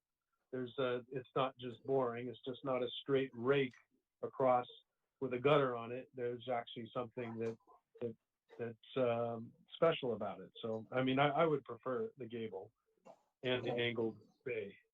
That's my only comment. Thank you. Appreciate that. All right. Any further public wanted to address the commission? I think we pretty much got everybody's comment. Hearing none, I would like to close the public portion of the meeting, and then we will go on to our commission discussion and deliberation. I'll start with Commissioner Tu. Can you share with us your comment? Yes, this is Commissioner Tu. First of all, I would like to comment on the extent of the addition. I think the applicant had made a effort to actually limit the size of the addition, and the second floor is relatively small, and it was placed further away from the neighbor to the east, further away from the pool. So I think that is a good gesture. And on the other hand, it's pretty rare to receive letters for supporting the project. So I think that is a reflection of the owner's effort to work around with the neighborhood and the neighbors.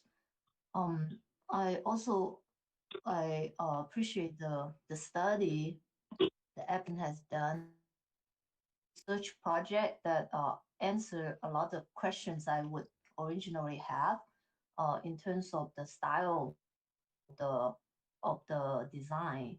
I do still have some confusions here because besides of the slides that applicant show, the reference image showing the style for this the reference project is actually more like a colonial style versus the traditional simple traditional style that is indicated in the PPT presentation.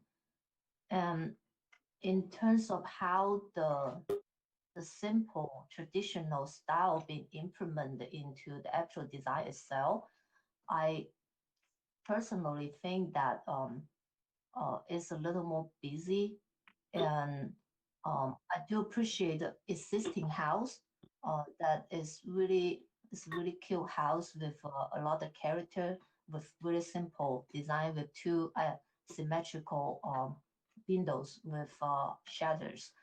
So I do agree with what the city architect's recommendation. It seems like the angular bay window and the gable roof that place alternating in the front facade creates a lot more languages than it really need for this little house to take on.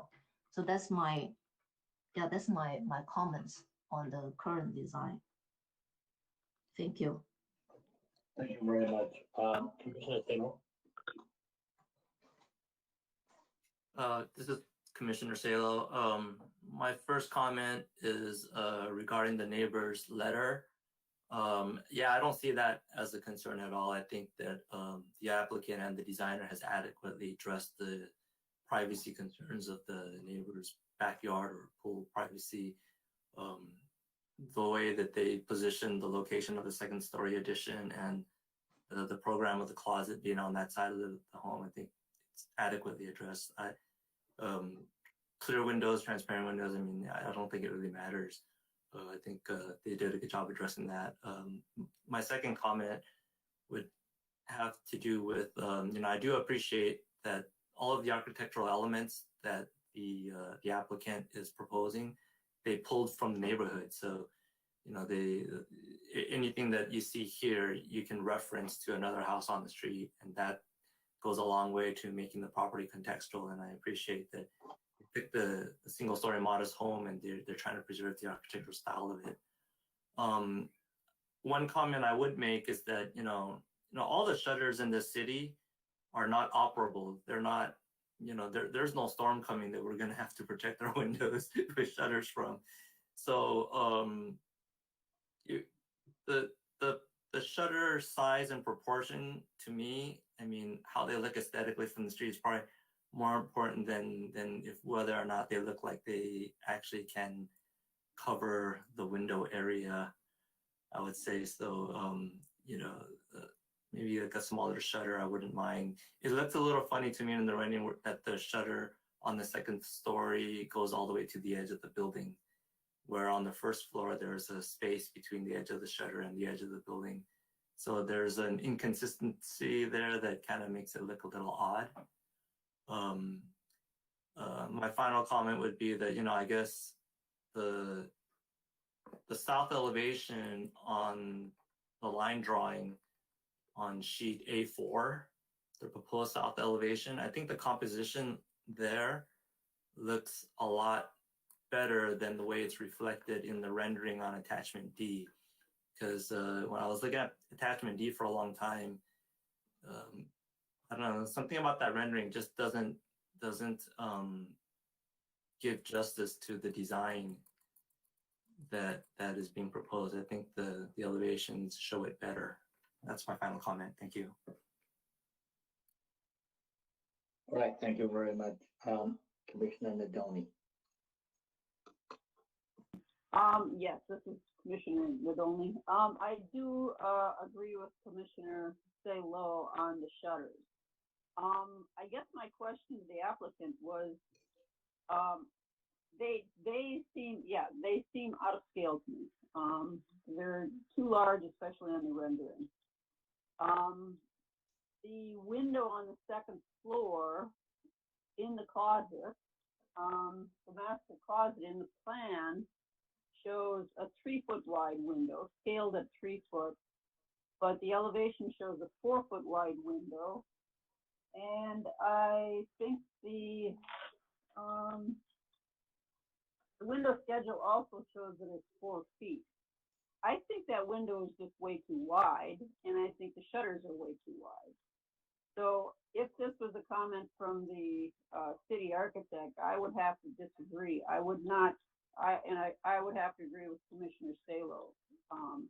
Those shutters need to be smaller.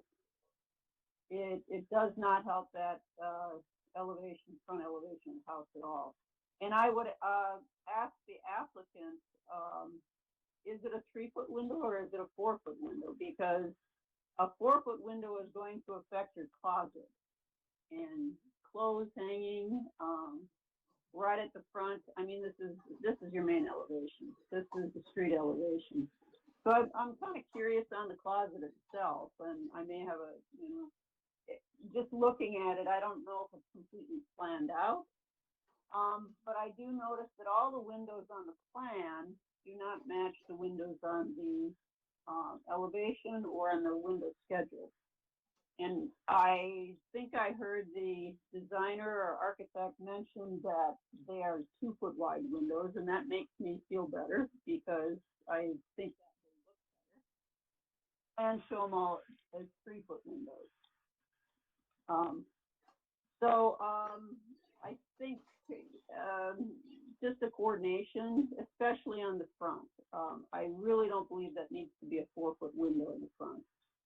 As well as the bay window on the second floor. I'm a little confused because the rendering and the elevation shows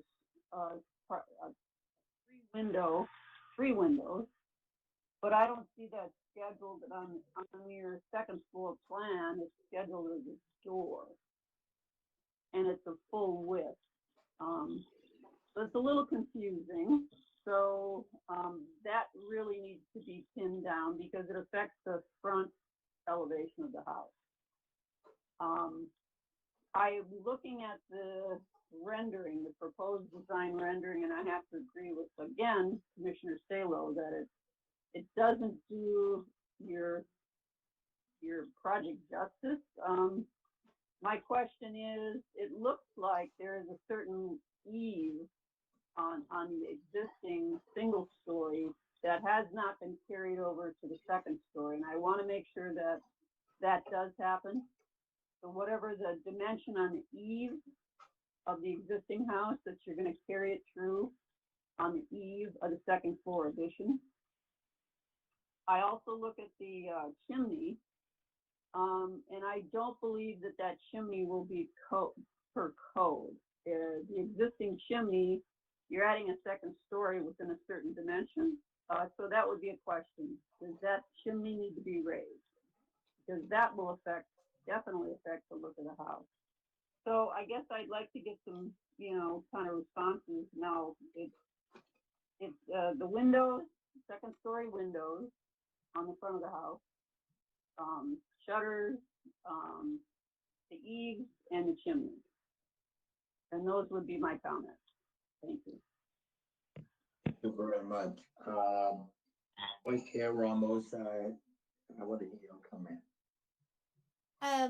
Yes, I want to echo the comments regarding the shutters. I definitely think that the shutters can be non-operable, more narrow, and fit within the neighborhood. As far as the bay window, I think that roof line that extends out needs to be studied and how that all works together. Is that kind of an extension of a porch? If so, the base needs to be extended or something so, it's a little bit more cohesive. I'll let the architects on the commission deal with that second story window, what their preferences as far as professional architects on that design. My last comment is regarding the landscaping. We all love trees. The landscape proposal has 3 sycamores in the front, 2 on one side and 3 on the other.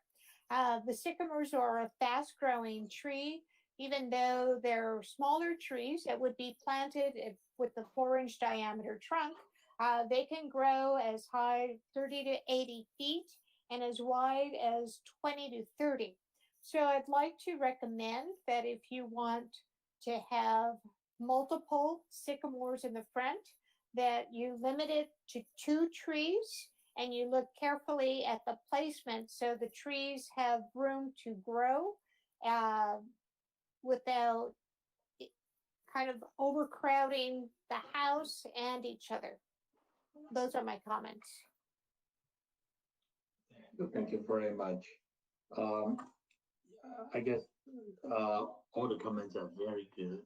I don't know whether I think the project is well designed. I think the owner had put a lot of heart and love to the final outcome, but unfortunately, I think there is still enough information that are unanswered at this time, especially on the window size and the some of the comment from the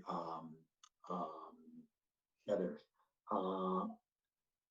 I don't know whether the the timing of this one is critical or not. I would like to see the owner and the architect have a chance to work with our city architect a little bit more to correct all these dimensions on the windows and take in all the consideration you heard, considering to come up with a more comprehensive and cohesive design on both the bay window, the shutters, and the correct size of the windows. I think the project is definitely approvable. I think the overall size, height proportion is fine. It does enough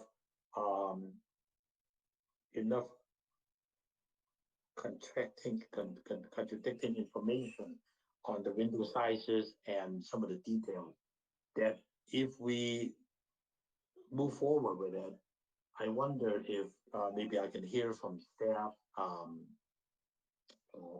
managers comment whether you want to see this move forward and try to approve it with all these additional conditions to work out, or would you rather see the applicant work it out with the city architect? Maybe Samantha, maybe you can give me some direction before I call for a motion. Yes, Chairman, this is Planning Manager Samantha Tiwasart. Is the question before staff is a potential recommendation to approve with the condition to work on the details with the city architect versus working on the details with city staff? Is that? I think work with the city staff and architect. But that's one direction. If we want to go ahead, if because of the timing, the backlog, and all of that, we can. It depends on what the rest of the commissioners, if they feel comfortable to move this project along, identifying all the issues that needed to work out, and they feel comfortable to trust the city architect and the applicant to work it out. We can go that one direction.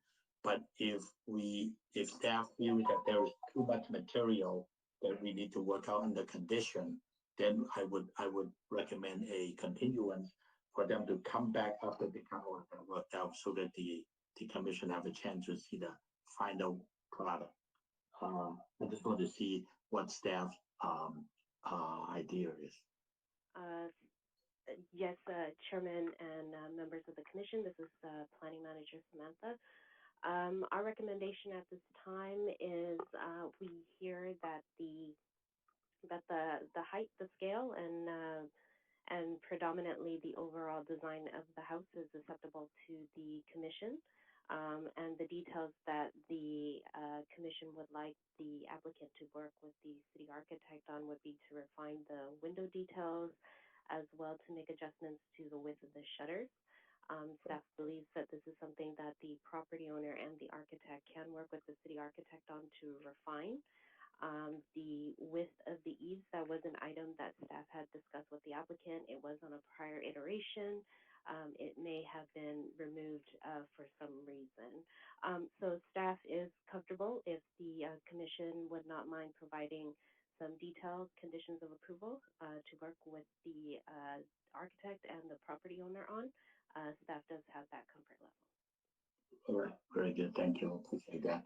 I guess Marla, you probably have the best number of conditions, and then if you don't mind, I guess Marla, you probably have the best number of conditions, and then if you don't I'm sorry, I got a little feedback there. This is Commissioner Madonna. Yeah. For those that are not speaking, can you unmute yourself? Sorry, I got a little feedback there. This is Commissioner Madonna. Okay. For those that are not talking at this time, can I ask the public to mute yourself, please? All right. It should be all muted. And then so we do not have the feedback and the repeat of the conversation. So I guess the rest of the commissioners, you heard what planning manager's comment was. They feel comfortable that because of the the overall layout, the scale, proportion, and the compatibility with the neighborhood, they were all there. There was no major concern. And they feel comfortable that we can move forward with the project with all the unresolved issues such as window dimensions, the shutters dimension, and the bay window details. All of those, if you can help to identify what those are, and as an added condition for approval, staff feel comfortable that they can work with the applicant and the city architect. So since Amala, you have the most organized conditions, why don't I have you to make that motion if you don't mind, and then whoever else can amend that motion so we can move this thing forward. I'd be happy to. This is Commissioner Madonna. I move to approve project at 541 Coolidge with the following conditions. That a closer look is at the windows, the window locations, and the coordination of the windows, specifically in the master closet and also in the master bedroom area. The shutters, to take another look at the shutters, maybe not make them look operable, but make them to be decorative to match what's in the neighborhood.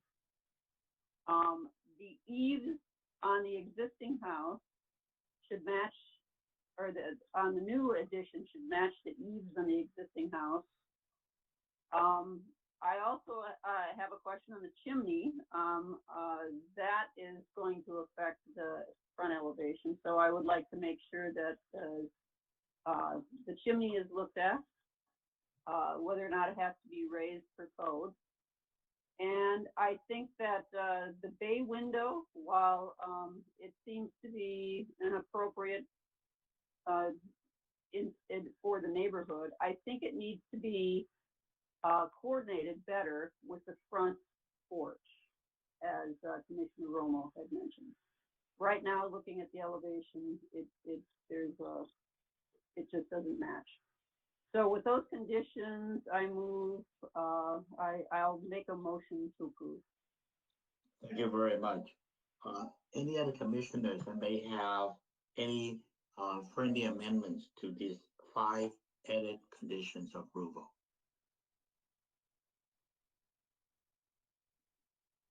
Hearing none, I'd like to hear a motion, a second to that motion. This is Vice Chair Romo. I'd like to second Commissioner Nadoli's motion with the conditions. Thank you very much. So we have a motion to approve with these added 5 conditions that the applicant need to work with city architect and try to resolve all these issues. I'm sure the architect and the applicant understand that. So with that motion and second, that I'd like to call the question. Roll call vote, Commissioner Tu?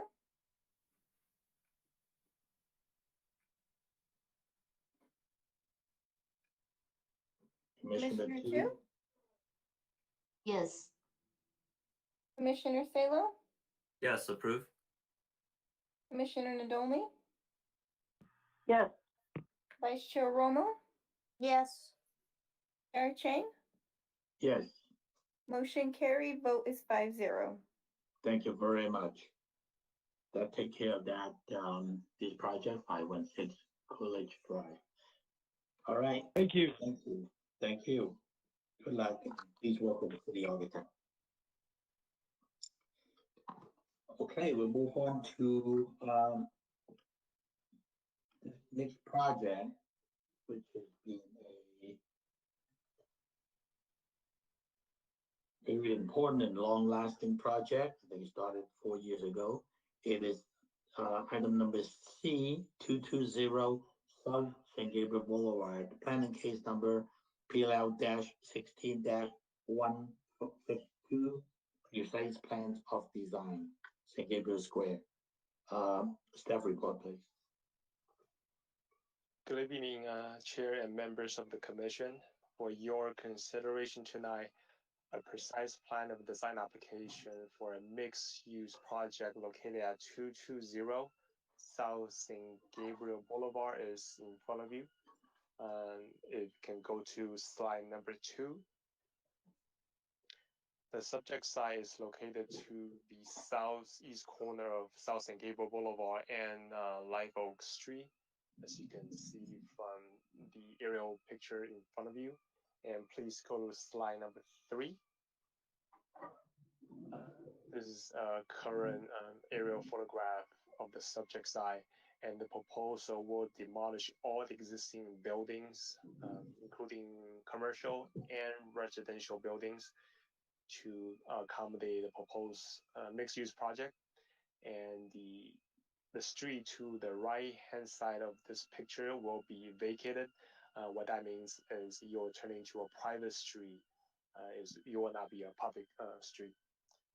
If you go to slide number 4, the project size is about 3.66 acres. The project is proposing to have 153 residential condos, and the commercial space is approximately 35,000 square feet. There are 4 buildings proposed for this particular development. If you go to next slide, please. A detailed project history is included in your staff report. Staff would like to provide a brief summary of this project. Back in 2016, the application was filed, and in January of this year, the project went back to Planning Commission for the second time to review the revised project description. And in February and March of this year, City Council reviewed the revised project scope and adopt ordinances to approve the plan development agreement, as well as the tentative track map for the proposed mixed-use project. And just several months ago, the project was in front of this commission as a preview item to receive feedback from the commissioners. Next slide, please. As staff mentioned earlier, there are 4 buildings included with this project. Building A is to the southern end, kind of hard to see, just right above St. Gabriel Boulevard. That's the bigger building. Building B is behind Building A. Building C is all the way to the upper side of this picture, which is Building C is actually the clubhouse, is for the resident use.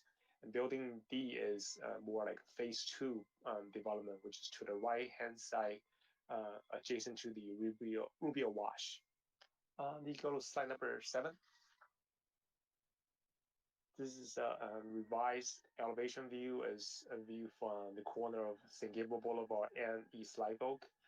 As part of the discussion from the preview item back in June, Commission provide comments regarding the color and material. So the applicant's architect took consideration of all the comments received from the commissioners and provide a revised rendering for your consideration. You can go to slide number 8. The project received City Council approval for the component of the development agreement, which includes residential density, commercial square footage, building height, building location, as well as subdivision of this particular project. And the purpose of Design Review Commission is to review architectural design component, which is a precise plan of design application. Staff mentioned in my staff report that master site plan, including sign review as well public art program, are not part of this review. This will require a separate application submittal to be reviewed by DRC as once the project is getting closer to the construction date. Next slide, please. At the last DRC preview meeting, the commissioner provided comments to the color material, the balcony glass ratings, and also the information. As the commissioner would like to get additional information regarding the public art program, and also there's some question regarding landscaping. Next slide, please. This is the Design Review Commission meeting is a notice public hearing. Staff sent out mailing notices to all property owners and tenants within 500 radius of this project site. And projects was also noticed in the St. Gabriel Sun, as well as signage was posted at the project site. Next slide, please. In conclusion, staff is recommending the Design Review Commission to adapt a resolution to approve this project based on the findings and subject to the conditions contained in the staff report. And this concludes staff's presentation, and staff is ready for any questions. Thank you. Any questions for staff from the commissioners?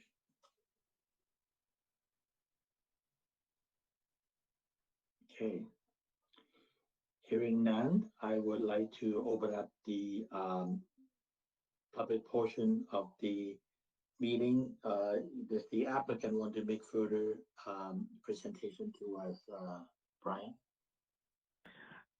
Good afternoon or good evening, commissioners. This is Brian Husting with Colin Altamari Architects. I was going to talk a lot about the comments you made last time and the revisions that we made as a result of that, but I think Matt covered that in his presentation. You know, it's been almost 4 years, and we'd like to say this is our 5th time meeting with you, that we have listened and we have responded favorably, and we appreciated meeting with you in the Design Review Commission as well as the Planning Commission has made this a better project as we move forward. So I think the spirit of cooperation between the commissions and ourselves has just made a better project. So we're pretty happy where it is. Still needs work to be done with master sign program, master art program as well. But all in all, I think we're there, and I hope you'll agree with me this evening. Yes, Brian, thank you very much. Yes, I can't believe it's been 4 years. I guess Commissioner Nadoni and I worked on it back in 2016 with you. And yeah, it's gone a long way, but I think it's going to the right direction. And I think you've gone to a very suitable and remarkable project at the end. So that's nice. So thank you very much. Let's see, do we have any further questions from the commissioner to the project architect?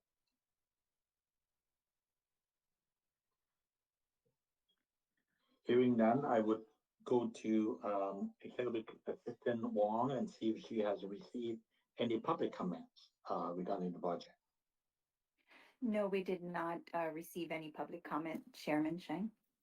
Thank you very much. It is now 8:52. And we did not receive any further public comments, and we will now close. Staff, any further comments from your end to the commission? Not at this point. Okay, great. All right, boy, the biggest one is the easiest one. So let's go. Let me close the public portion. I think we've been working on it diligently with the architect, the applicant, the planning commission, and the city council. So to get to where we are. So let me close and have the discussion and deliberation among commissioners. Again, I'll start with you, Commissioner Tu. I want to hear your comment. This is Commissioner Tu. I reviewed the project and then also appreciate the effort that the architect had put in to articulate and explain what has been changed and how it was reflecting all the comments we had went through in the last design review meeting. I think the implementation came out to be pretty well, and addressing the colors and the material. So I don't have further questions, and yeah, that's the end of my comments. Thank you, Commissioner Tu. Commissioner. Yeah, just the project looks great. I'm glad they changed the glass color in the revised renderings. It no longer has that bright aquamarine that kind of caught your eye. And I think it looks great. Looking forward to it. Beautiful, thank you. Commissioner Nadoni. Again, you know, we've seen this how many times? But it's great. And Brian, thank you for hanging in there for our entire meeting. Since you came on early. Yes. I'm actually looking forward to seeing, because based on some of your images for the art, the 1% for art, I'm really looking forward to what you're going to be proposing. And as well as, you know, incorporating the art in the benches, the handrails, the lighting. I think it's going to definitely improve the project. So I have no further comments. Like I said, I'm looking forward to seeing what more we can get out of you. Thanks. Thank you very much. Vice Chair Ramos. Yes, I'd like to thank the team. It's a great comprehensive package. You know, I am definitely impressed. I do have two little comments. One is concerning the glass. I see it is clear glass railings, and depending on who's living there, you know, some people like to put junk in there on their balconies. So you might want to look at maybe having some tint or color there, or you're going to have to really look at how people use that space and put something in their HOA agreement that they're not going to use that space for storage. Unfortunately, in Alhambra, there's on Garfield Avenue residential apartments that have boxes and junk, and it's just, I want to try to prevent problems before they become an issue. So that's one comment on the glass. And then on the public art, I think you have wonderful inspirations to look at. And if your budget permits, look at some of the vertical elements of the building at the corners and at the entry points to see if you can add murals or something, because I think that would help, you know, as you see the project, guide someone, lift their eye, make something that's a little taller, give it a little bit more importance. But I think it's a great project. Your packet, very comprehensive, and your landscaping, it's wonderful, and it's clear to see how the whole project is going to operate. So kudos to you. Thank you. Thank you. Thank you, Vice Chair. Yeah, I would like to also echo what was said and congratulate the team to bring the project to where we are. What's in front of us is still a very good opportunity to make it better. Cooperating the public art features, all your landscape features, some of them can actually be complementing to each other. Signage and some of the elements of what Chair Ramos said, that some vertical element. Brian, you have worked with this commission for 3-4 major projects, and each time we look at that presentation, we come up with something maybe a little bit better at the end, and how we get to the final product. It's something that I'm sure the city, the citizens, and this commission, and the city council and planning commissions are looking forward to see. So I think the basic project is there. We got most everything worked out, proportion-wise, color, material, and all of that. Now is the time to give that final fun thing to make it a little bit better. So I guess I just want to congratulate the team to bring it to where it's at. So with that said, I guess we're ready for. Let's go ahead, Brian. Was it Brian that was answering? It was. I was just thanking you for your comments, Commissioner. I just I want you to realize how strong San Gabriel is. The quality of your commissioners on the Planning Commission, and certainly this commission as it has grown in size. Anybody that presents to you needs to be at their very peak, because you're going to see through anything if I tried to pull the wool over your eyes. So I know I can't do that in San Gabriel. I say that for other cities. So we all need to be at our top game with you guys, and really thankful for the experience you bring. Thank you, Brian. It's been a pleasure working with you for all those projects. Some has been built, some have not yet been built, but I think we're all looking forward to see this happen, and I think this project will be built. So it's great. So so with that said, I'd like to entertain a motion for approval of this project.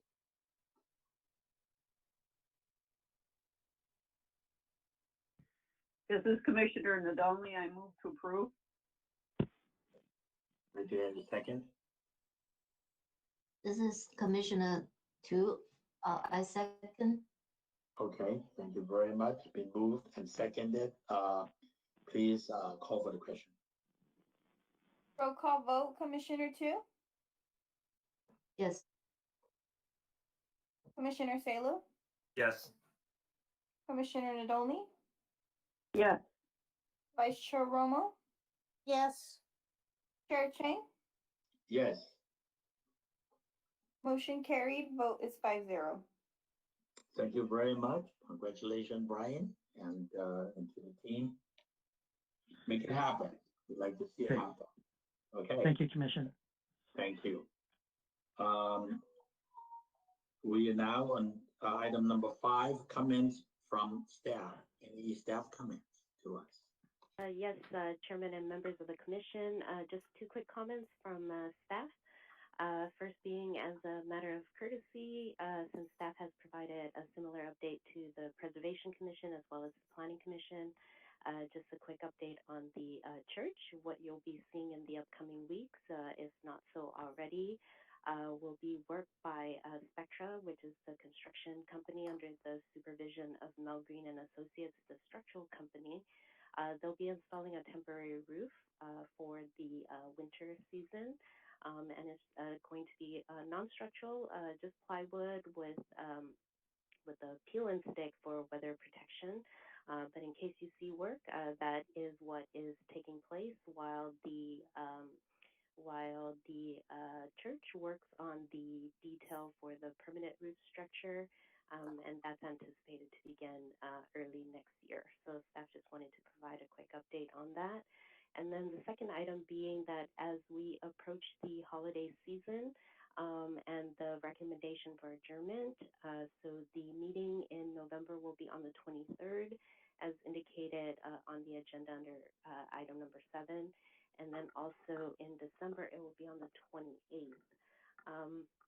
So it would be up to the commission as to whether the commission would like to just take it meeting by meeting to see for availability, or if there's any consideration this evening to maybe adjourning to a date specific to be around the holiday dates. And this concludes the staff's comments. Thank you very much. So we are scheduled to meet as of right now is November 23rd and December 28th, right? That is correct. That is a regularly scheduled design commission meeting. So does any commissioners have any known vacation or not availability that at this point that maybe we can look at? Is November 23rd okay and December 28th okay with everybody as it stands right now? This is Commissioner Tu. I have a travel coming up in November. I wasn't able to participate in the 23rd meeting. Okay. Thank you, Commissioner Tu. The December one. And but what about the December one? I'm good with the December Okay, meeting. so we're just missing one November meeting. Any other Yes. commissioners that may have problem also November? I just want to make sure we got quorum for the November meeting. I'm good at that. I'm not going anywhere. So, okay. So good luck with your travel, Commissioner Two. We're gonna keep that 2 days for staff for now, unless certain things come up, then we'll let you know. Okay, so thank you very much, staff. Commissioners, any comments and under conference meetings, reports that you want to share with staff?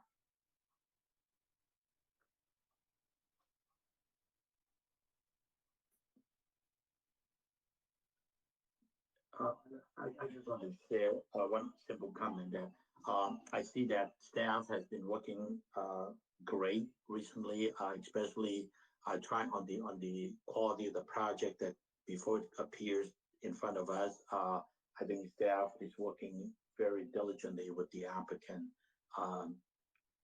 shuttle them to the right direction, and I can definitely see that improvement from some of the earlier submissions years ago. So I just want to share that with staff and planning manager that you guys are doing a great job. It makes our job a lot easier. I'm sure. Mala, you see some of those early years, and also I appreciate the new commissioners that have joined in and has made our job a lot easier, and I appreciate your comments and your support and everything. It's been great. It's been great. As Brian has said it earlier. So just want to share the appreciation with staff. Thank you.